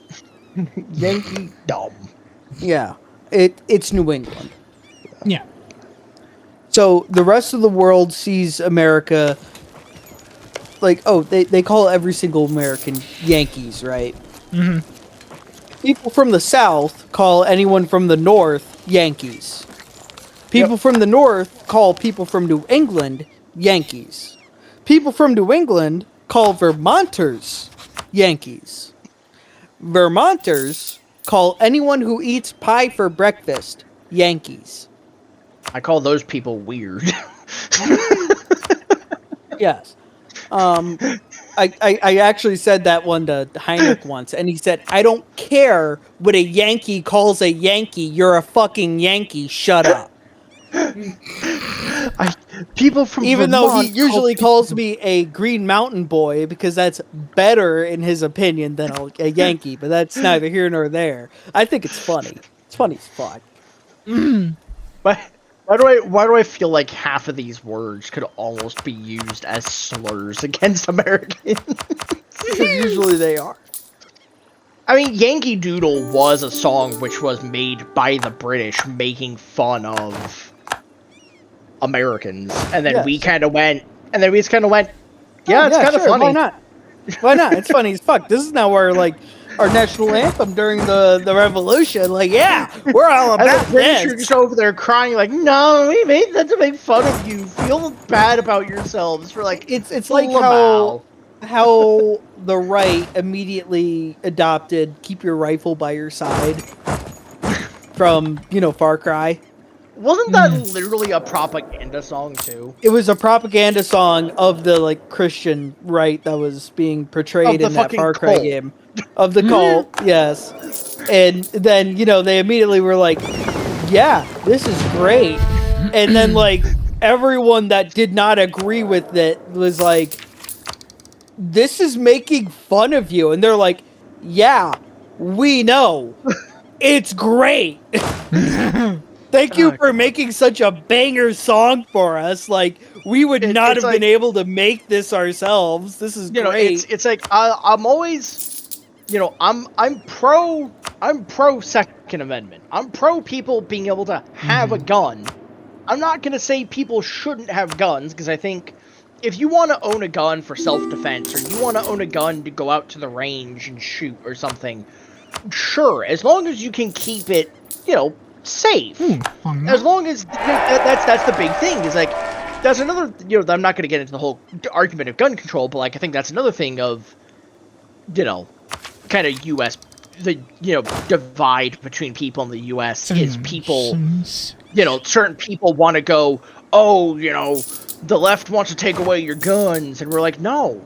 I don't care if you want to own an AR-15. I just want you to know how to use it and how to keep it safe. In a safe. So but it's I don't care. You can have a gun. You can own a gun. Sure, I have no problems. No quarrels with you owning a weapon. Hell, if Sean told me tomorrow, hey, yeah, I got a license to buy a fucking M60 machine gun, and now I legally own an M60. I'm like, dude, that's kind of excessive, but also cool. I would have to get an FFL, and an FFL is way too much bullshit to deal with. But it's one of those things where I'm like, I don't care. I mean, yeah, sure, go for it. I mean, you do you. As long as you're just sane and conscious and know what the fuck it is, by all means. But the second you start getting a little delusional, I'm gonna have an issue with you. I'm the So same more way. delusional than you already are. My main issue, right? So during the 50s, 60s, 70s, in small town schools, I don't know about city schools, like that's kind of a thing that I didn't focus on. But in small town schools, they had, police or, military, depending if it was like a military town or not. They would come in and they would have firearm safety school, like as a class that every single student would go through and be like, okay, yes, this is a rifle, right? Mm-hmm. Here's your safety. You're going to have this on. These are, safe, never, keep, Yeah. the 4 rules of firearm safety. Which, if anyone is going to have a gun, that is the first thing you learn. Well, I mean, that's the thing, too, right? Want, like, I don't want to take people's guns away. I just want people to... I want better control over the people who shouldn't get guns and shouldn't have guns. Yes, I know people are always going to get things illegally one way or the other, because it happened with drugs, it happens with, medicine, it happens with everything, from animals to, like I said, drugs and medicine to cars to everything. It happens. Obviously, there's an illegal market for everything. Yeah, and I think that's one of the biggest thing is, like, to me, I think you need, again, change the culture rather than, like, blame everything on, like, one piece of law. It's the culture surrounding, again, guns. I mean, because if it was just the law or whatever, why do other countries have, a similar rate of gun ownership, but yet don't have the same amount of, like, gun violence? Even per we don't want to capita. get into that. Like, we do not want to get into that on this stream. It's not with me here. Not with me here. You do not want to get into that. I am just saying. I am just saying that, like, I'm not going to be like. I'm not talking about, like, individual people. I'm talking about, like, if you're talking about, like, if it was just a law, if the law was the problem, then you'd see that you'd say that across the same across every like nation, right? Like, you'd see, like, what I'm saying is you can't generalize. You have to actually look at, like, okay, so we see, okay, there are gun laws across culture. Well, I'm gonna have to agree to disagree, because I think 100% it is. It is not the culture. You do not want to get into this with me. We're not going. This is the one you do not want to argue with me about this, because this will actually get us demonetized. Then, Sean, we will just agree to disagree. Just agree to disagree, because we'll disagree on this one for now. In private, we can talk about this. Yeah, we'll just because I have very different ideas that can be shown. Yeah.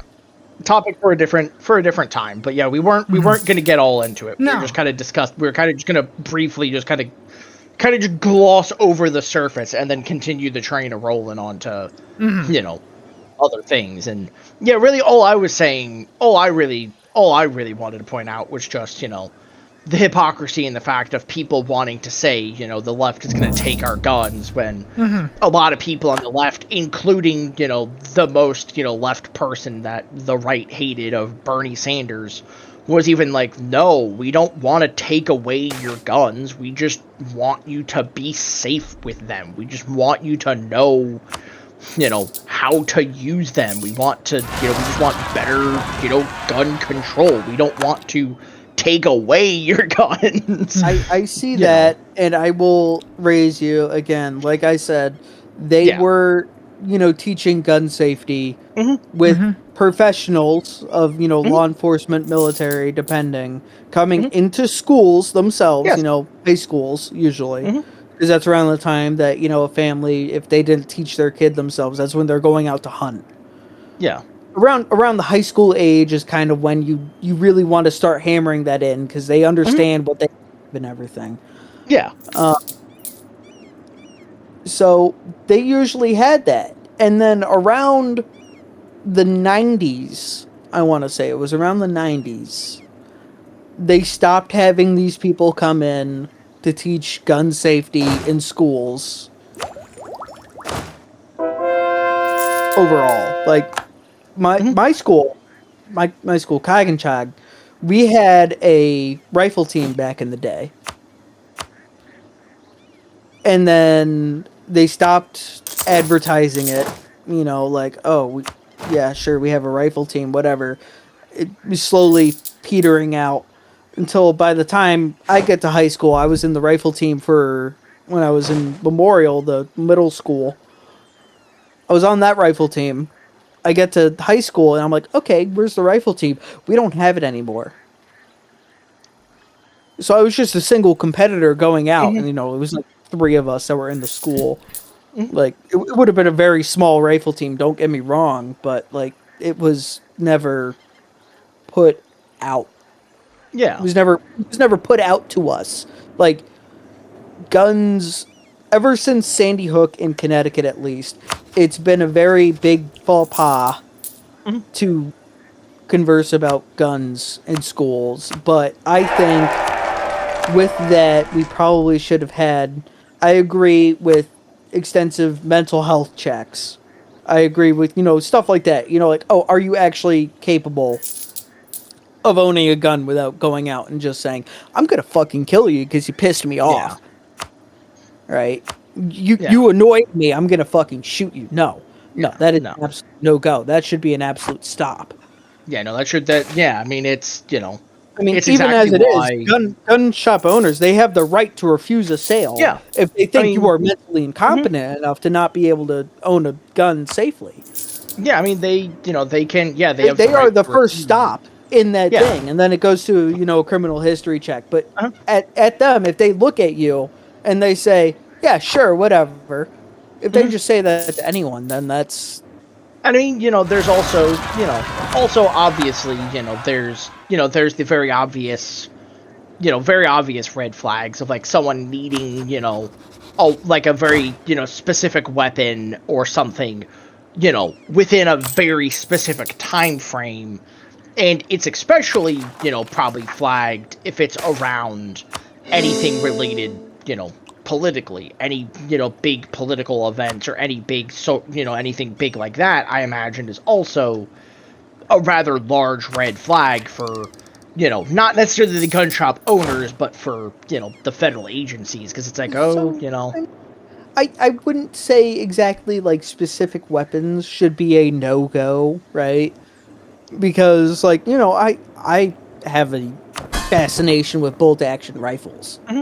Personally, like I love bolt action rifles. I have a K31 and I have a Kar 98K myself that was made in the Brno factory in Czechoslovakia in 1944. Those weapons are fascinating to me just because of the history behind them and all that. Should I not want to be going out to buy a Kar 98K because it was used by Nazi Germany? I think there's kind of a difference between historical fascination and stuff. Yeah, historical fascination. You can kind of see where that's going. Yeah. You want to have a Kar 98K? I can't allow you to be looking for that specifically. But here's a different one. Like I 100% agree. I don't have that right now. I will 100% agree that there is a lot of if, ands, or buts in the system with shit like that, and especially when it comes to control. It's a slippery slope. Oh my god, we've been saying that since 2008 when Obama was brought in with gay marriage. It is a slippery slope. It is, and it's unfortunate because really, I don't have a problem with people wanting to own, I don't personally have an issue with you wanting to own a bolt action rifle, whether it be a historical artifact, like a Kar 98, or whether you're wanting to buy a more modern rifle, like a bolt action, hunting rifle to go out to, a fucking 308 rifle to go out to the range or something. Sure, whatever. I don't have an issue with that at all. That's not, I don't have any problems with, with that. When I was saying like a specific gun, I was more so referring to something like, like if someone wanted something that is, like I said, like a hyper-specific thing, not just, you wanted a Car 98K, you know, okay, sure, you could see that as, you know, a little suspicious, but I was thinking of more of like a, oh, you know, you want, you know, specifically, you know, Remington M700 chambered in, you know, 308 with a, you know, 23-inch barrel, you know, like something really like a more hyper-specific category. Still, You it know, still goes into the thing because, like, and I will. I could see, you know, oh, Remington M700, you know, it's kind of the same thing as, you know, the M240 or the, you know, what the Army uses, the M24 sniper weapon system, the SWS. They use 308. They use that same rifle. So at that point, I could argue, personally, that is a hunter that knows exactly what he wants to hunt a specific type of deer, let's say. Because that is what he is going to feed his family off of for the next year or so. I can argue that. And like you said, it is a slippery slope, and it is a very hard thing to define because of the specifics and, you know, all the nuances that go into it. Because again, you know, we're also human. Humans are probably going to make mistakes on certain things. You know, it's nobody's perfect. But like, I don't have an issue with, you know, with people wanting to own guns or wanting to do certain things. Like, I don't care if someone owns, you know, machine gun and they live out in the middle of, you know, bumfuck nowhere, Kentucky, and decide to, you know, rattle off, you know, a mag of, you know, fucking 5.56 into, you know, into the berm in the back of their yard or something. I don't care. You know, or like people like, you know, Demolition Ranch, where they shoot, you know, fucking, you know, large caliber weapons, or Mike Herrera, who made, you know, the AK-50. It's like, I don't necessarily have an issue with it. As long as, you know, again, like I said, as long as it's proven that you are sane and of sound mind to own said weapons, there is no issue. So I agree with that completely. I have I don't know if it's a original founding father intentment per se, or like the libertarian point of view Do on you it. own a musket like the founding fathers intended, Sean? I wish I did. That's more on the historical fascination side of things. Don't get me wrong. I wish I did own a musket. I wish I did own a black powder rifle. That is very much so on the part of, like, you know, New England.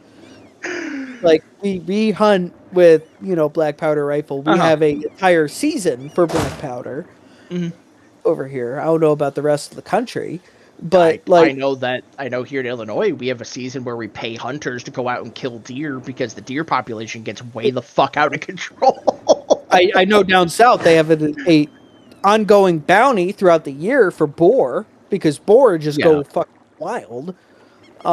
But I have a much more libertarian kind of view on things of the normal civilian, if they have enough money, should be able to buy any rifle the government can. No. I was expecting you just to randomly say they should be able to buy an M1 Abrams main battle tank. It kind of goes with it, right? Yeah, no, I know what you mean. It can't really be argued that, you know, oh, the founding fathers didn't know about automatic weapons, because the puckle gun existed. That was a automatic weapon. But I can make an argument that the founding fathers did not know about the M1A2 Abrams main battle tank featuring a smoothbore 120 millimeter cannon. That might be a little more difficult, don't get me wrong, but I could still say that they would have wanted the normal civilian to have that, to be on par with the government. This is the side of, like, political talks with Sean I enjoy, is when both of us can just shit talk the same thing even though we have massively different opinions on it. We have massively different opinions on it. It's great. I love it. Don't get me wrong. This is amazing. I love having someone that can actually converse about this semi-coherently. You know, I could sit here and talk with Sean and be like, okay, yes, the founding fathers may have known about automatic weapons, and they may have wanted you to have a musket, but would they be okay with me having an AH-64 Apache attack helicopter loaded with tow missiles and And I love that I can argue that fact at the same time. Because I could say the Founding Fathers allowed people to have fully armed warships. Mm-hmm. As the joke goes, Pepsi was like, what, the 6th largest navy in the world, briefly? At one point, yes. Although technically they weren't, because they didn't actually, They didn't technically have it, but they had it. Yeah, it's one of the weird technicalities of what do you consider to be a navy, the naval force? Do you consider it to be the boats themselves, or the capability to man said boats and actually put them in the water? Because if you consider it having the boats, technically Pepsi didn't have a navy.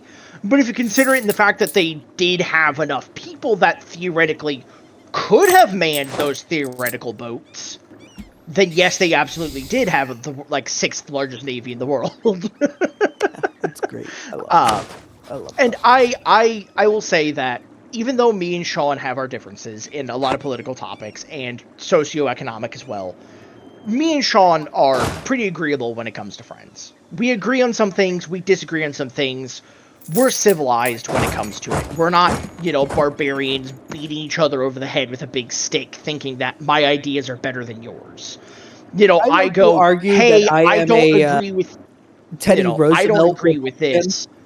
I don't agree with this. Sean goes, okay, but I don't agree with the way you said it, but I do see where you're coming from. But I can see where you're coming from, and if you reword it, I can agree with this in this way. It's like we were just talking about gun control. I was, kind of, I was not really messing around, but I was talking about, hyper specifics. But Sean's like, well, I kind of understand, but then again, it could be this thing exists overall because I've seen this. It's like, you could say, okay, it could be a little suspicious that this guy just came into your gun shop wanting a very specific rifle with a very specific length of barrel, wanting to shoot a very specific round, but at the same time, that man could also be a hunter. He could also be going out and hunting, deer or, maybe some bigger, some bigger animals, could be feeding his family and stuff like that. And when you said that, I was like, yeah, okay, I can kind of see my mistake there. And I kind of retracted my statement because I saw through the cracks. I was like, yeah, that doesn't really make a lot of sense now that I think about it. Most of the time, the people that I have these conversations with, it's just, no, it's my way or the highway. That's what I about talking with you specifically, because you can see where I'm coming from. I can see where you're coming from. We have the civil conversation, and we can refute each other's arguments very calmly. I am much more amicable when it comes to certain topics. But then again, I will also, fervently defend some things that I personally, think. When, Connor one time jokingly said, as rage bait, that America doesn't have any culture, I literally argued against that fervently, saying, we do have culture. Our culture as, being, the U.S., being USA, the U.S., we do have culture. We do have... It's literally descended from his own culture. Yeah, but that's the issue. Technically yes, technically no, because realistically, it kind of depends, because you could be more Spanish if you live down south, or more French or something like. That's more of a modern thing, because we didn't always have that.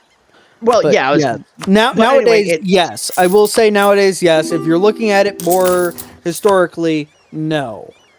Well, for a long time, Spain did control Florida, Texas, would be modern day Florida, Texas, and large chunks of the South. Texas, it was very much so sparsely populated, and then populated by English settlers from America that brought that kind of same culture, that American culture, into Texas, made their own thing that mixed well with everyone else that was there, and they made their own thing. And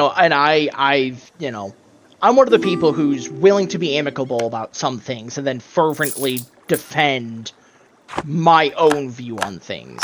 I may not necessarily like, this country. I may not be the most patriotic person, to think of, about America, but I will defend it when people say things that are woefully inaccurate. Because as much as I don't like this country, I hate misinformation more. I hate it when people try to, use misinformation or try to throw out things that are not true about the people or the country compared to other places. Like, I could throw out, complete bullshit about the, about the British government, and Connor would probably also defend it because it's where he lives. I could throw out some random bullshit about the Canadian government, and Chris would probably defend the Canadian government, even if he doesn't necessarily like it, because it's where he lives and he knows more about it than I do. Mm-hmm. So, okay, with me, right? I don't know. I guess I have this much more tribal or cultural sense of, there is America, right? There is an American identity. Within America, just like any other country that there is not like a German identity, right? You have people from Saxony, you have people from Bavaria, there are the Rhenish, they speak Lower Dutch or Lower Deutsch, and then they speak Hochdeutsch. Then there's Österreich, there's Austrian, they have their own all the different thing. they all speak the same language, but they have their dialects, right? They have their own different cultures. Bavaria is not the same as Berlin. No. It's the same as when you look at America, New England, someone from Massachusetts is not the same as someone from Virginia. Not at all. They hate each other. Yeah. As Heinrich's dad put it when I met him the one time, and I got along with him well, like he's a great man in his own way. He said America is made up of 13 different culture groups. Yeah. Every single one of them hates each other, but they get along for the sake of family. Hold on. Chris, are you still Sunni? You are. I have a very funny proposition for you. And what's that? Do you want the Caliph? Sure. That is a very wild proposition, and I love that. Look, Addison Ramen dialogue. What? Okay. So you just approached me just saying, Addison ransom dialogue. Okay. Because I captured the Caliphate and I could ransom him off, and I was like, wait, Chris is still Sunni. We talked about this when he first started playing Bengal. Now's the opportunity. I saw an opportunity. I had to take it because I was like, oh wait, I don't fucking know who else would want it. Might as well fucking give it to Chris. It's funny. I don't know if he stays with you, whether he fucks off at some point. I don't fucking know. Maybe he'll just be with you now forever because you're Sunni and he lives and kind of exists in most of these Sunni countries. I don't know how it works. I don't know. Honestly, maybe that's something next time I'm in Europe, or maybe next time I'm not in Europe. Maybe next time I'm in Asia. Someone needs to. Maybe I need to play in like India or Malaysia or something. Someone needs to try to fucking ransom the Caliph off to me to see how this fucking works. I've never been on the receiving end of the ransom. I've always been on the end of offering the ransom. It doesn't say anything yet, but I'd say you should. I think it's just a thing. Oh yeah, there's a little crescent moon down near the mini map. I think you can like open the the religious thing, and you might be listed as like the actual one who can do stuff. Owner, but the home of the Caliph. Okay, so you can actually enact. Yeah, okay, so you can actually enact fatwas and stuff like the Mamluks could, because he now resides in your country. That's great. That's absolutely brilliant. Okay. I fucking love the fact that I was able to do that. Yeah, I don't know. I genuinely didn't know if that would work, but I was like, wait, yeah, I think Chris is still Sunni, and it's like, hey, this could actually be a really funny moment to do something really he most stupid. Definitely is. I was like, this could be a moment to do something really fucking stupid, but also really funny. Yeah. And yeah, no, kind of. Sorry, kind of get off on that little fucking Where were we? non sequitur there. But what I was gonna, yeah, Sean, you were saying Heinrich's dad was talking about how the U.S. is like 13 different. Yes, there's apparently 13 different culture groups in America. You know, there's obviously New England, we're our own thing. There's Mid-Atlantic, there's Dixie. Within Dixie, there's kind of like Texas and, you know, Yeah. those specific things. There's the Midwest, there's, you know, the kind of far west, there's Cascadia and stuff like that. There's 13 different culture groups entirely that are very distinct in America. Most of them hate each other. Yeah.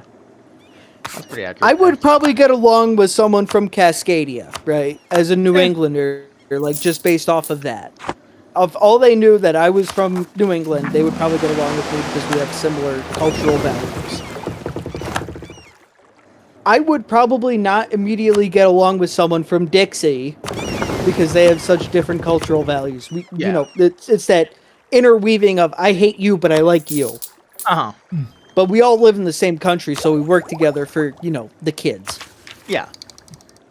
And I know what you mean, yeah. That's something... basically what he said. America is a divorced family, or a semi-divorced family that's on the verge of it, but they're staying together for the kids. It's that's not that really an amazing analogy, considering when oftentimes when families do that, it doesn't end very well. It doesn't end well. I know. I have. As you can see currently with what's going on in America, it does not end well. I will admit that. It doesn't end well. We've been talking about a national divorce for years now, but still nothing is happening. But yeah, no, it's something interesting because like as much as like I said, as much as I don't agree with a lot in this country, and I don't necessarily like a lot of what's going on in this country, I will defend some things about this country from people spouting bullshit. Because I don't like misinformation in the first place, but I especially don't like it when it comes from the mouth of someone who doesn't even live here, let alone, you know, has no knowledge of, you know, the country. Like, when someone says some absolutely stereotypical bullshit about New England that isn't true, but they believe it's true because that's all they know of New England, it's like, you know, 40 years out of date or something. Yeah. I get pissed. But, like, when it's absolutely true and it's a stereotype, like, oh, every single New Englander likes dunks. Yeah, we fucking love dunks. It's like Tim Hortons to Canadians. Yeah, we fucking love dunks. Yeah, it's something where, like, I don't really have that big of an issue if someone has an opinion about the States, or wants to talk about the country, or wants to say something. But I have an issue when someone has an overgeneralization or the wrong idea about something specific. Like, in the fact of, I was talking to Connor once, and I was saying, oh, you know, a lot of the most, you know, someone was pointing out a lot of the most popular restaurants in, like, the UK are not British food. It's mostly French, you know, a isn't it? French restaurant, or a Thai restaurant, or, you know, Chinese or something. And, you know, Connor was trying to argue the fact that that's not true at all. And I was like, well, it kind of is, because it's also the same way over here in the fact that there's a lot of really big restaurants that aren't, quote-unquote, American food. There's, you know, Mexican food, or Chinese, or Thai, or, you know, at least in our area where we live, we have a lot of, like, Mexican restaurants, Chinese restaurants, you know, a lot of that kind of stuff. Maybe there's, you know, some German places too. I haven't been to many other places around. A lot of places in America, like, there isn't really okay, there is kind of a New England cuisine. You know, we have clam chowder. Yeah. And, you know, Yeah, we have seafood, right? We have that clam chowder. We have fluffernutters, right? Your what hurts? Fluffernutters.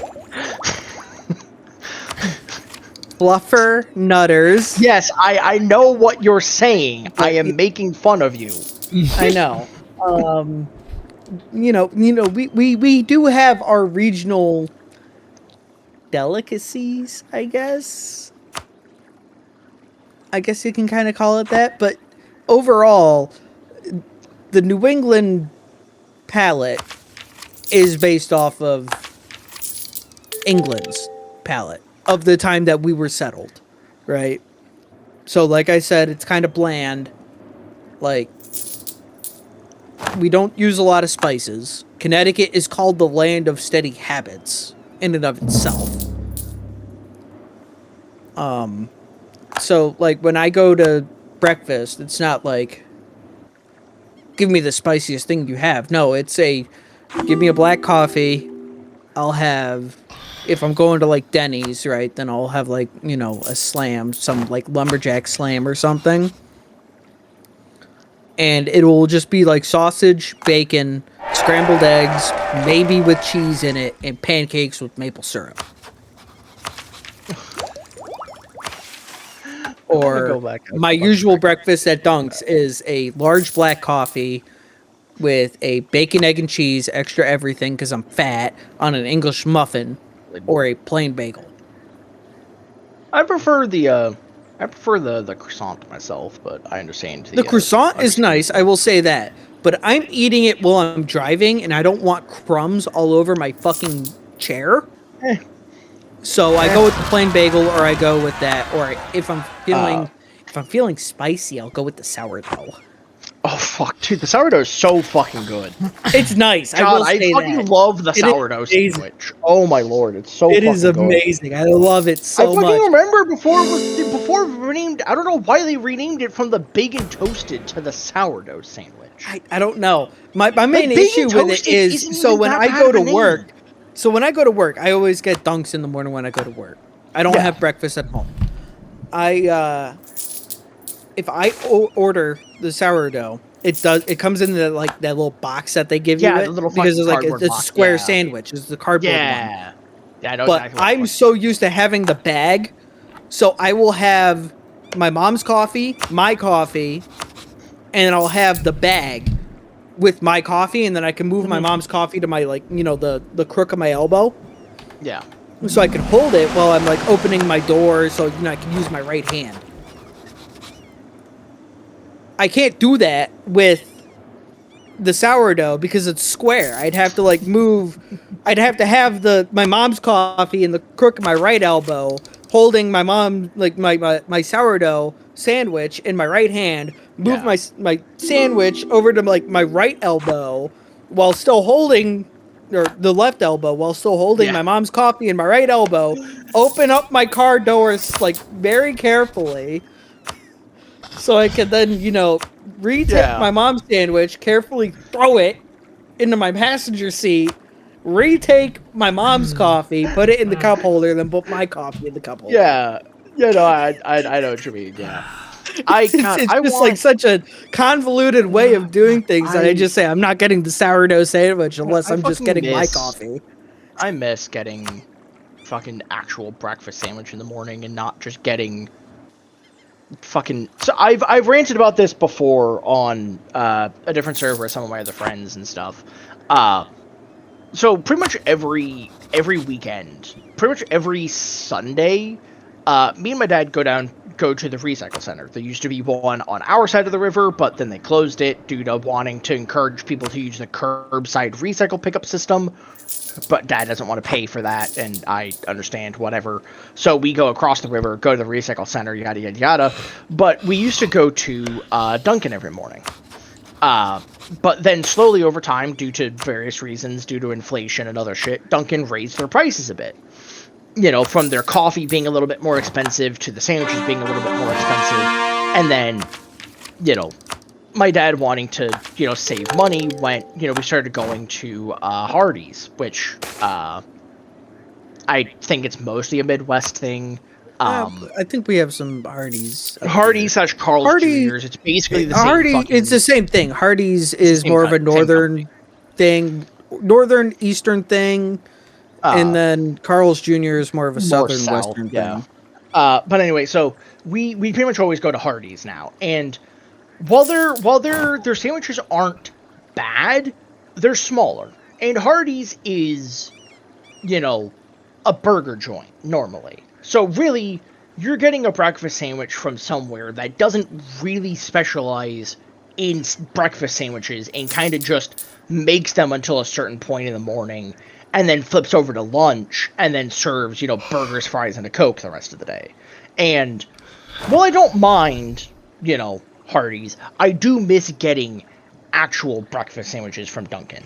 I have another friend who I talked to, I text with, who's also from, the Northeast, and he said all they have around him is pretty much just Dunkin' Donuts, and he said he's like, don't get me wrong, I love Dunkin' Donuts, but God, sometimes I just want something different than Dunkin' Donuts. I get it. I will say, just tell him another Northeasterner says this. I get it, but I am also extremely autistic. And every time I'm going anywhere in the morning, so I'm not going to be getting, breakfast at home. I'm going to be waking up, getting changed, going out. I get Dunks. Yep. And I always get the same order. I might change the bread. Right? That's all I'm going to change.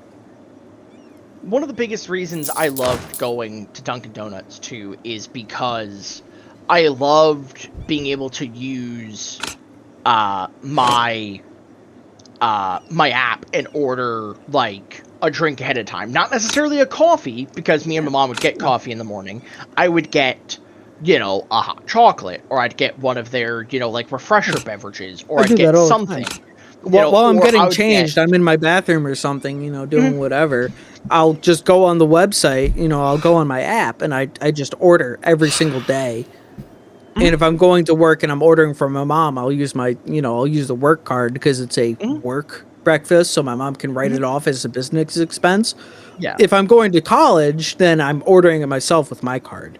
But by the time I'm done there and I get changed and I get to the Dunks down the road, it's ready for me. So I just run in, grab it, go to my car, turn it back on, and I could just take my sandwich out. And start eating it on the way.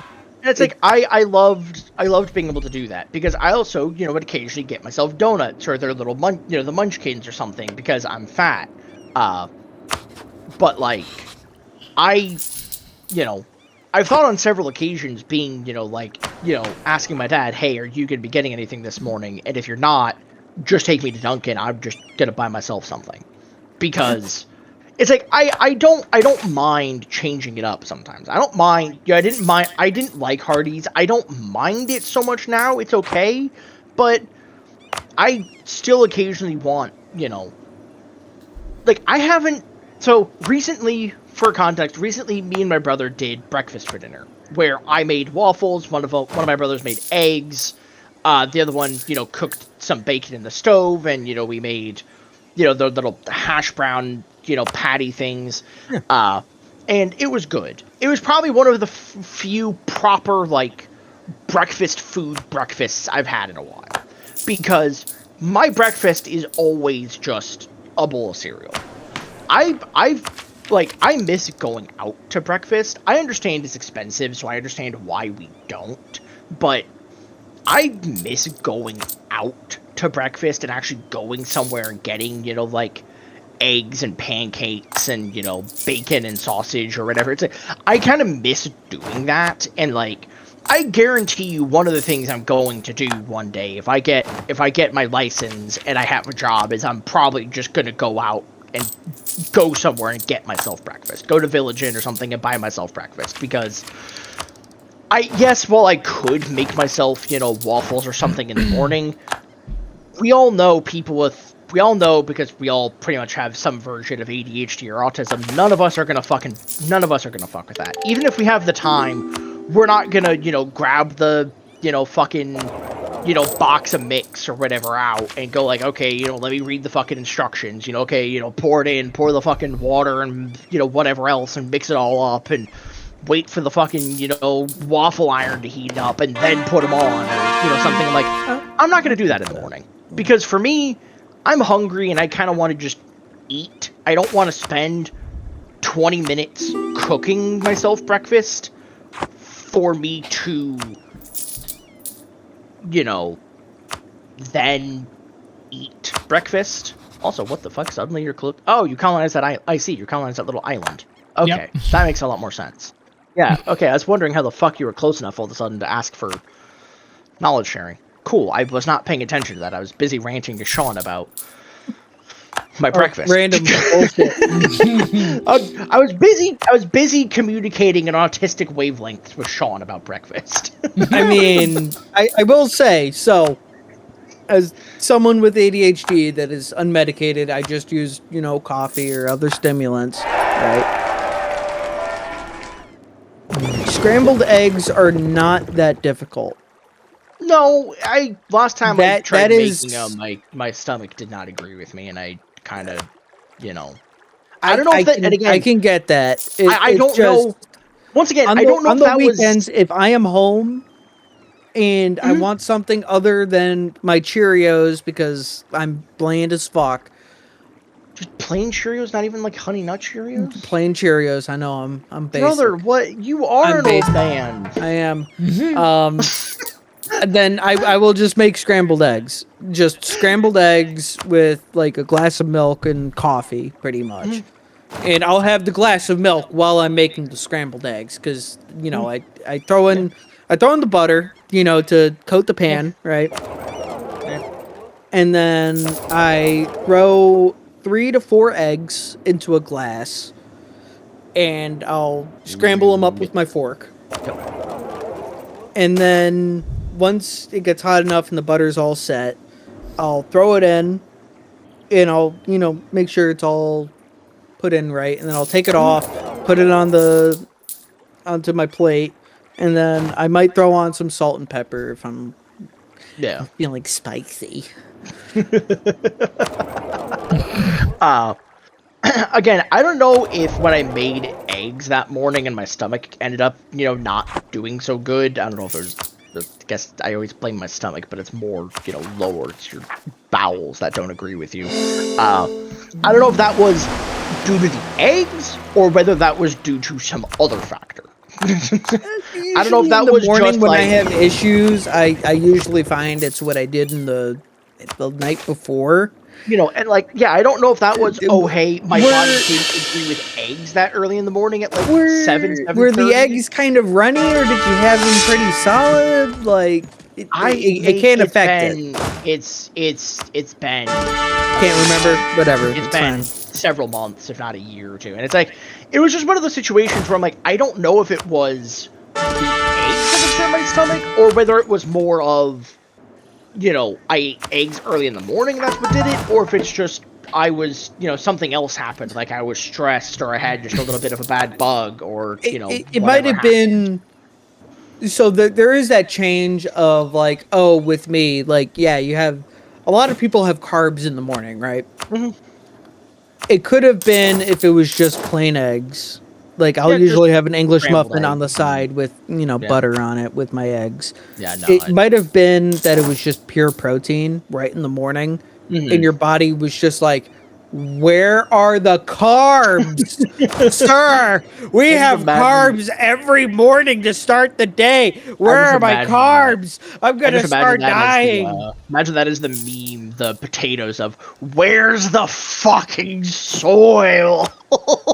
Basically, like, yeah. I'll like, I've done it before of where I've pre-made, like, the waffle batter the night before, shoved it in a jar and put it in the fridge, and then made myself waffles in the morning. I've done that a few times. It works out. It's just, I don't always feel like doing that. I don't always feel like putting in the effort to It's make the myself prep work breakfast that in the always morning. screws you over because you never want to do the prep work. Yeah, and it's like it's like, sure, even though the batter's already made, I don't want to plug in the waffle iron and then wait for the waffle iron to heat up and then put in the batter and then wait for the waffles to cook. When in that time, I could just grab a bowl of milk and cereal and have a bowl of cereal and be done with it and just move on with my morning. It's the expedient option. It's not always the best option, but it's the No. expedient option. That And you honestly, usually go for. I need to get better about that because I do need to watch my weight and what I eat because last time I was at the doctor, they said I'd gained, like 10 pounds since the last 6-month appointment that I had, which may not be that terrible of a thing, 10 pounds in 6 months, but again, I don't like the idea of gaining that much weight. Overall, just at your current weight, from what I know, adding more weight of even just 10 pounds over 6 months, I would suggest trying to lose the weight as best you can. Which I would also suggest, more protein, less carbs, a little more working out, even if that is, more walks with the dog throughout the day, or trying to do a push-up or planks or whatever you can do to me make and my it brother better. actually recently signed back up over at the YMCA, and we're going to on Wednesday we're going to go back and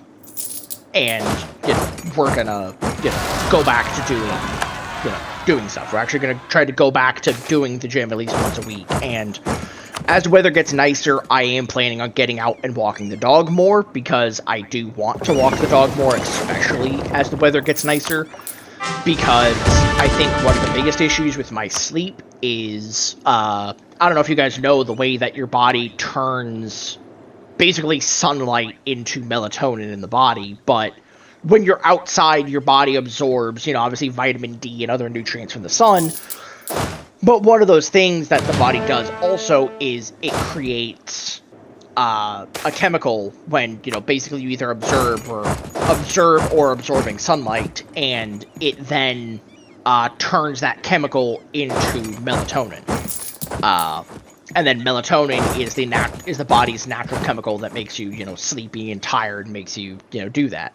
During the winter now, I've been taking a melatonin supplement. I've been taking a 3 milligram melatonin, and it's been working. And I figured, okay, I'm gonna take a break from doing, the CBN, not CBD, CBN, slightly different thing, gummies, for a while because I'd been doing them for so long, and I feel like maybe my body had started building up, that natural resistance you get to things when you do things for a long enough period of time. It's like, Sean probably knows the feeling of caffeine not really waking you up the same way it did before. It just makes me focus. It's like it might wake you up a little bit, but it kind of just helps you focus on what you're doing while, before it felt like I have it 2 actually cups of would, coffee wire you every or, morning.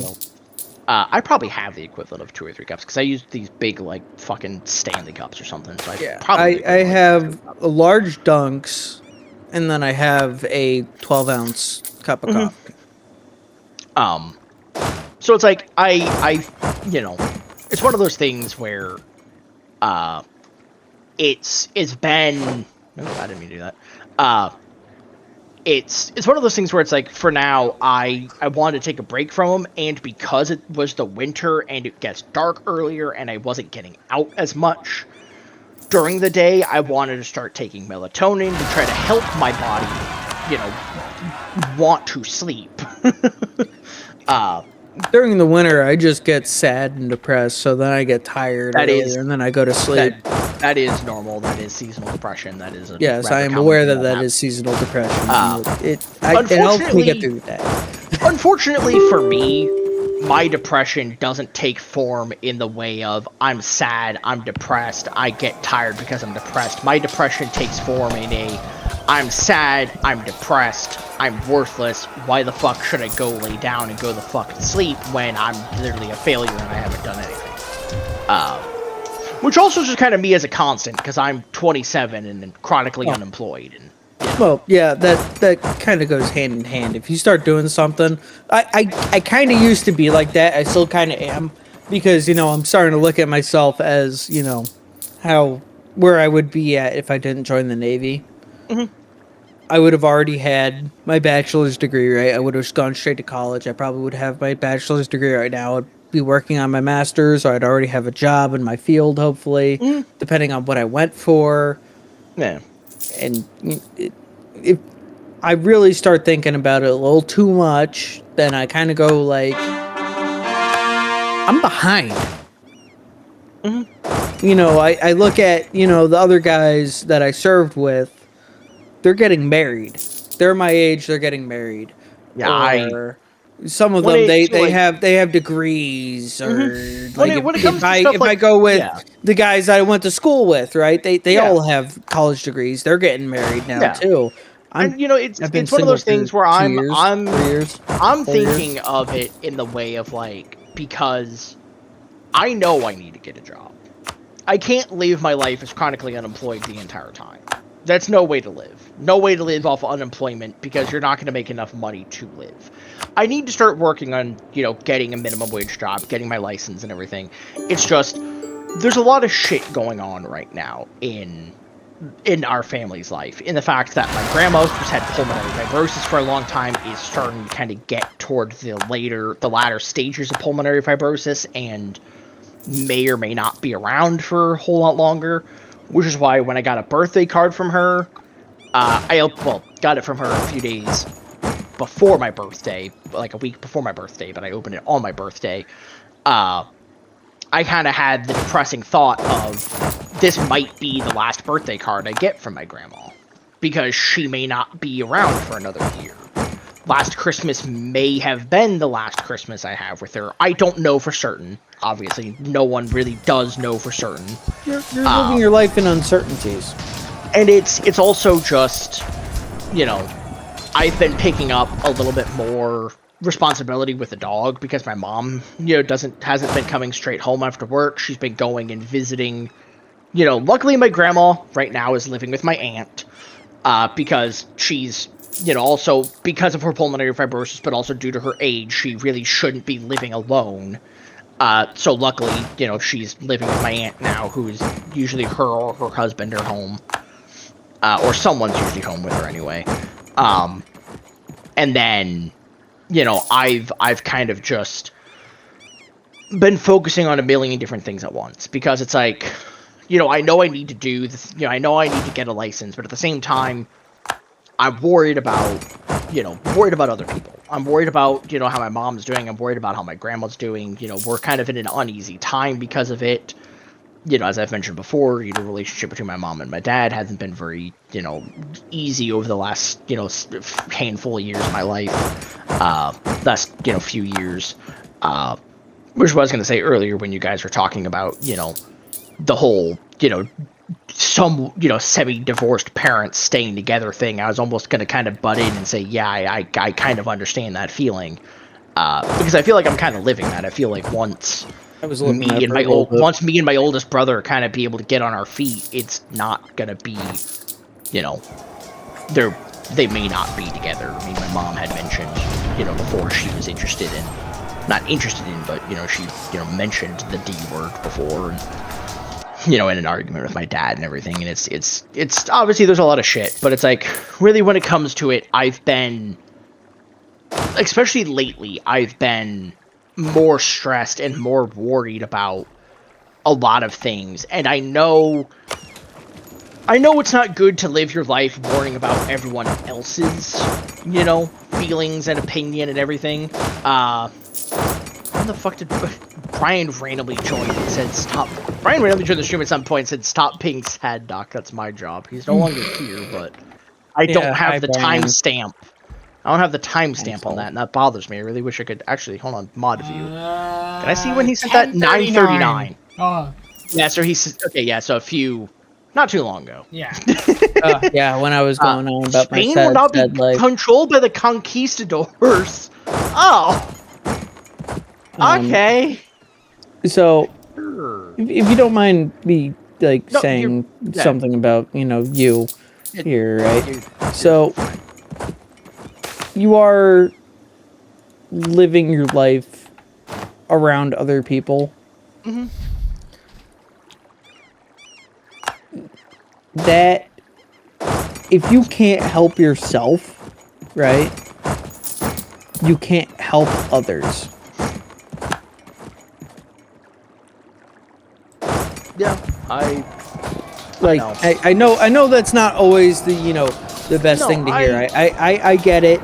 Like your grandma, I get it. She probably doesn't have a lot of time left. Yeah, but I mean, I wasn't, I'm not upset at you. I'm not upset at you or angry at you or anything for that. I mean, you're speaking, you're speaking facts, you're speaking truth, you're right, and it's not something I like doing, but I feel like it's just the way that I kind of grew up and raised, in the fact that I was homeschooled, so I didn't like I always say that as an excuse, but like it really is a situation where I feel like my development, because I was homeschooled versus public school, it definitely influenced things in a way.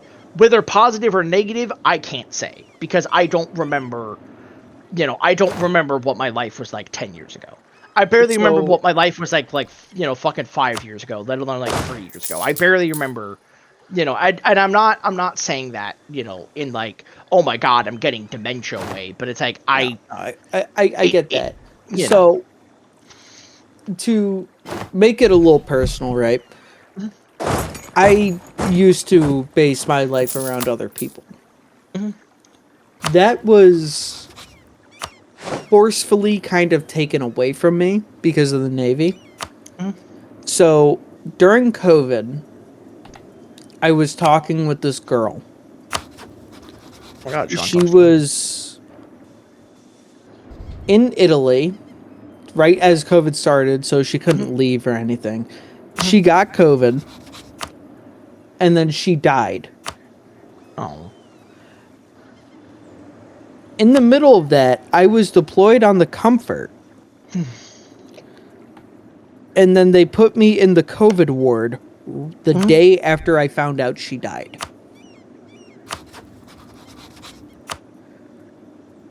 Do you want to know what my chief told me when I told him I can't work here? The girl I was just talking to died yesterday. Yeah, sure. I have other sailors who have grandmothers that are in the hospital right now, and I can't give them special treatment. I'm not going to give you special treatment. Grow up. You're a man. So that kind of thought process was forcefully taken from me. It really fucked me up, because that same chief told me that same thing multiple times. You're a man, grow up. You're a man, stop crying. You're a man, stop this. You're a man, stop that. Like, he told me that multiple times throughout my time in Virginia. It fucked me up mentally for the longest time.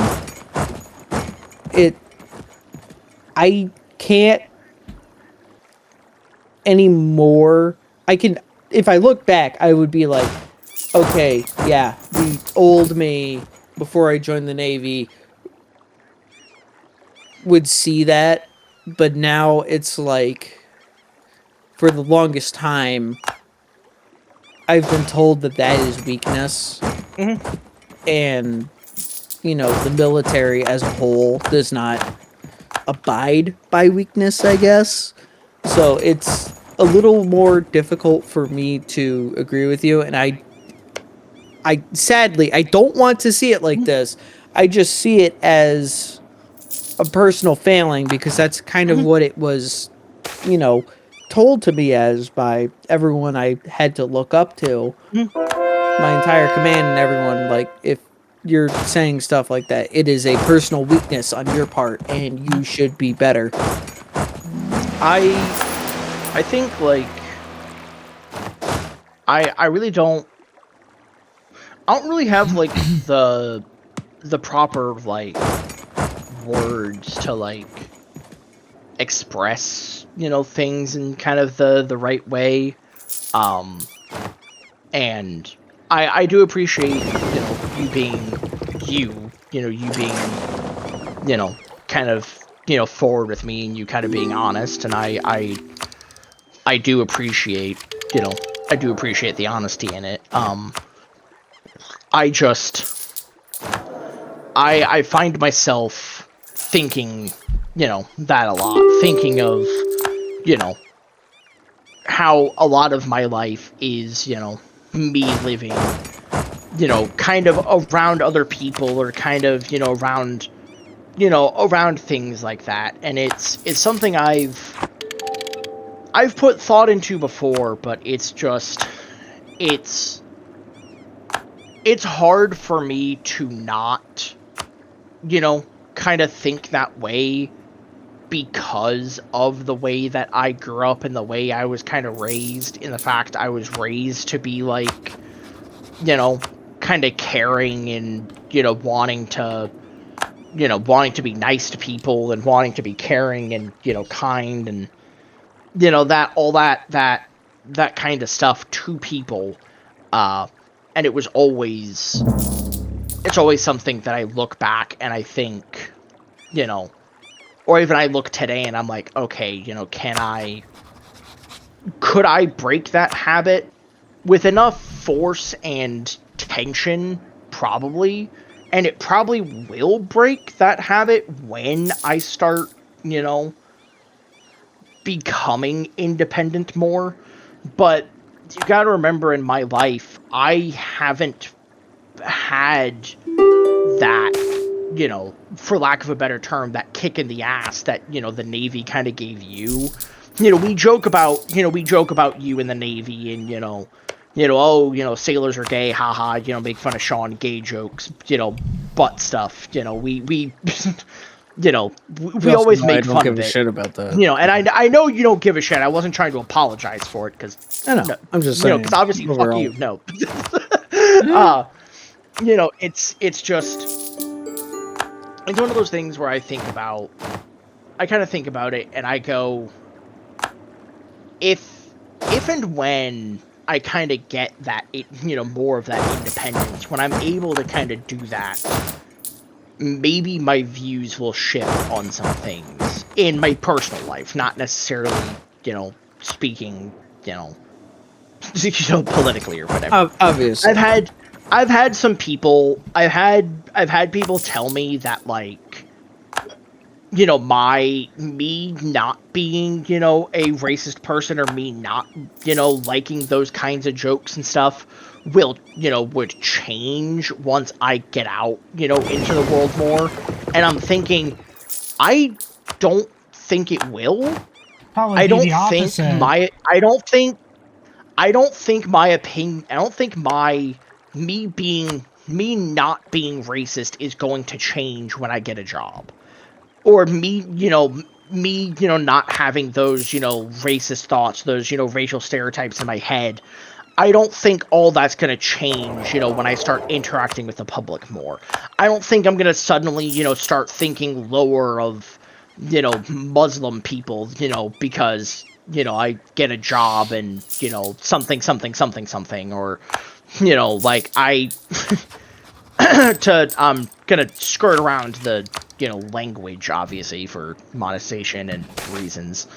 They try to bring up, a video of, not a video, they tried to bring up the topic of the video. They didn't obviously have the video, but there was, like, some case or some video where it showed, like, actually, it might have been news. It was, like, the goat, like, it was a goat who died after being, assaulted by, like, 12 guys, and it was, like, it was, like, they were Muslim or something. It was, like, 12 Muslim 12 Muslim dudes or something, and it was, like, they tried to bring it up as a, like, oh, look, they're, kind of this, like, racial stereotype, like, oh, look, their culture is, different, they're, different than us, so, blah, blah, blah, blah, and I'm thinking the entire time, I'm just like, that doesn't fucking mean anything.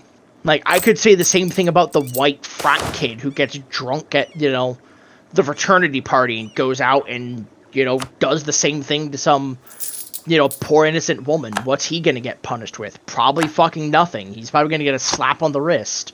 But just because this guy, these guys, I'm not trying to, say what they did was good or anything. I'm just saying because they had a different skin tone than you, suddenly you think lesser of them because they have a different skin color. And I didn't bring it up at the time, but I should have. I should have said, okay, but what if the story was of 12 white guys or 12 black guys or, 12 Asian guys? It's like try to bring up the fact of what if it was something. Fuck my life. Cool. My air fucking died twice now. Literally, this is the second kid that I've gone through. I'm the number one great power right now. Nice. Good for you. That would go into whataboutism, and a lot of people would just be like, okay, what about it? But they don't do that. You don't see stories about that. You don't. I know, these people don't but you can say things like, but is it if you believe it's possible, if it does happen, will your opinion change?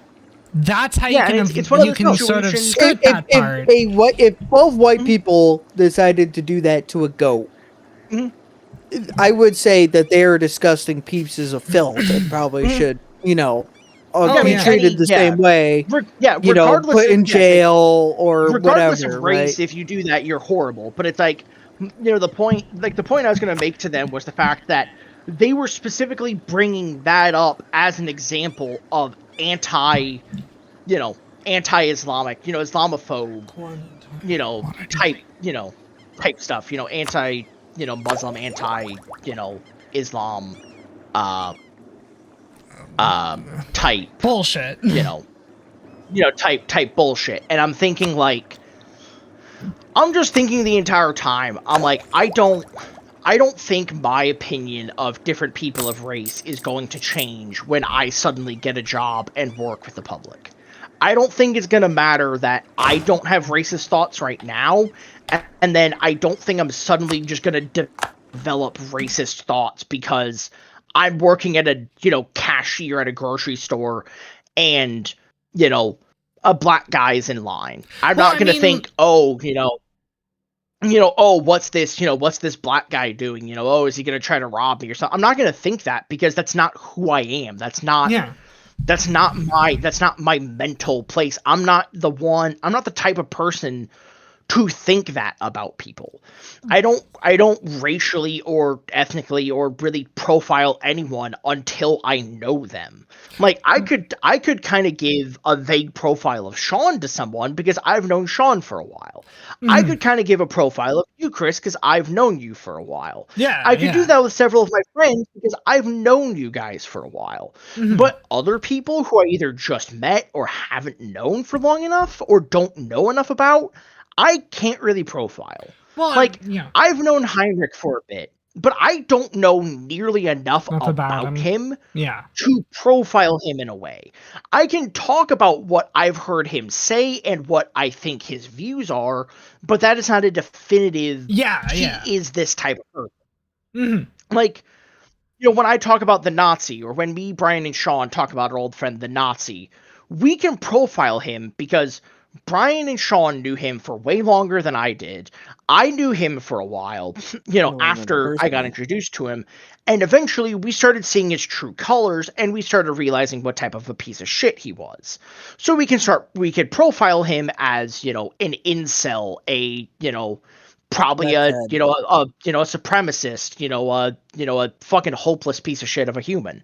Last I heard, he's been doing meth. So fucking meth head. And it's like I feel like a lot of people. I feel like some people don't understand the fact that the reason I don't like people talking negatively about specific groups of people as a generalization of that, race or that ethnicity. Because it just pisses me off because a lot of it is untrue or unfounded or just general bullshit propaganda that you hear from, Islamophobes or, xenophobes in general. You could hear the same thing from, like, Japan is a very xenophobic nation. They are a very xenophobic nation, despite their lowering birth rates, their horrible happiness ratings, and everything going wrong. A lot of that has to do with because of how xenophobic Japan is. And you could hear that a lot from the rhetoric that you would hear from Japan about foreigners, in the fact that they have, I mean, literally the term gaijin in Japanese is just foreigner, but also it has become like, not necessarily a slur, but like a derogatory term for Westerners. And you can even hear that with politicians here in the US or even over in the UK. You can hear a lot of xenophobic rhetoric and a lot of unfounded things that are completely false. That we know are false, but some people are gullible enough and don't know enough to understand that those claims are false. Yeah. But again, kind of but I mean, ending my, little tangent, what I was going to say is, I don't see myself ever changing my view on that stuff, because and let me tell you where something. I was raised and how I was raised. Yeah. And that's the end of my Well, let me tell you something. Like, most likely you won't, and I can speak from experience. Like, the reason why I can say that is because my city, Mississauga, is mainly known for its Southeast Asian Indian population. Most of them are from like, the Hindu area, like the sort of like that area. A lot of them are, have religions in that area. But so a lot of people have a lot of like Southeast Asian racism. Like I've seen online on Facebook and shit like that, a lot of xenophobia, a lot of racism, especially towards people coming over from like India, Pakistan, Bangladesh. And oh my God, like I've tried to fight back against it as much as I can, because like for me, I live in a neighborhood where almost everybody is from that area or from like another country. And so I grew up with this my entire life. And all of these stereotypes, I've had people tell me exactly what you're saying, in that like, oh, you'll change your mind when you're older. You'll change your mind when you get out and see the world. And it's like, no, I've lived this my entire life. I've lived with them. You are just straight up wrong about these people. It's a situation of like, if I was wronged by, say I was working, at 7-Eleven and some, African American man, robbed me, I'm not going to say all black people are bad. I'm not going to say every single black person is, a thief and a criminal because of, one guy, robbing me. I would say he is a thief and a criminal, and he definitely has something wrong, but not the entire race or the entire ethnicity of people, which is, again, I'm not gonna drag this on too long, because I know it's this is post EU4 shit, but like ultimately ending what I was gonna say is what I was gonna say is ending ultimately is the same reason why I fight back against people when they start talking shit about India. When they say India's, India's a big shithole. Oh, they don't have, public sanitation. Oh, they just shit in the streets. Well, that is true in some places. That's also true here. That's also partially true here. There's large parts of the U.S. which don't have proper sanitation. There's large parts of the world, even in places where, those racists would consider civilized, like, the Western culture, whatever the fuck Western society is, whatever the fuck that means, whatever the fuck they're referring to. Usually it's white people as a whole, but they don't want to be, they don't want to be labeled a racist, so they're not going to say, oh, it's white people. They're just going to say Western culture. Yeah. The downfall of Western civilization. Which Western civilization, and in which way is West? Like, if you're in Japan, West is China, but if you're in fucking Connecticut, West is, Canada. But like, I hate it when people talk shit about, overgeneralization like that, because sure, well, that may be a thing that happens in India. What about all of the shit that happens here in the States? Or what about, Mexico or South America or Europe? Or, what about basically the other half of Russia past the Urals that is pretty much underdeveloped other than, fucking Sean, what's the fucking city over there in the far east of Russia? Vladivostok. Vladivostok, thank you. Other than like Vladivostok, most of Russia east of the Urals is kind of untouched post-Soviet era because it's kind of its own country, pretty much. And it's like, I don't like it because it's not true. It's an overgeneralization and it's a racial stereotype and it's bullshit. And like I said, my sister-in-law is from Nepal. My sister-in-law is from Nepal. She, comes from a pretty well-off family. She didn't, when I met her for the first time, she didn't come off as, a dirty, unclean person. She came off the same way as everyone else would have, of, hey, it's nice to meet you. You seem cool. My brother loves you. You guys got married. You're my sister-in-law. I'll get along with you because you're nice. And like I said, my neighborhood is full of, like, I grew up around these people the entire time. And I've had friends that I care about. I have, like, people that we consider family who are, from another, like, our neighbor who used to live next to us. She was the nicest person. She was Filipino. And she became like family. It sucks that she's not around. Like, she's moved away, but, that's the thing. Like, once you live next to them, you recognize that the generalization is not true. These bullshit. Somewhat intelligent. I hate calling racist stupid, but if the shoe fits. Yeah, true. All right, well, I'll let you guys go because we're way over time. I'll go on probably half asleep over there. So. All right. Well, good night, y'all. I'll see you next week. Good night, everybody. Bye. Good night. Okay, everybody, I gotta go to the bathroom, so I'm gonna sign off right now because I've really gotta go. Holy shit. So next stream should be Wednesday. Again, like, I just gotta get the time. It's just Thursday I have a doctor's appointment. It was supposed to be last week, but Mom and I misread the we thought it was the 5th. It was actually the 12th, and luckily we didn't go downtown where it was supposed to be, so it didn't really matter. It's this Thursday at 12, or this Thursday the 12th instead of the 5th. So Wednesday might be or it might not be. Just stay tuned, we'll figure it out. But anyway, if you want to follow me here on Twitch, it'd be great. Please consider giving me a follow here. It would really mean a lot.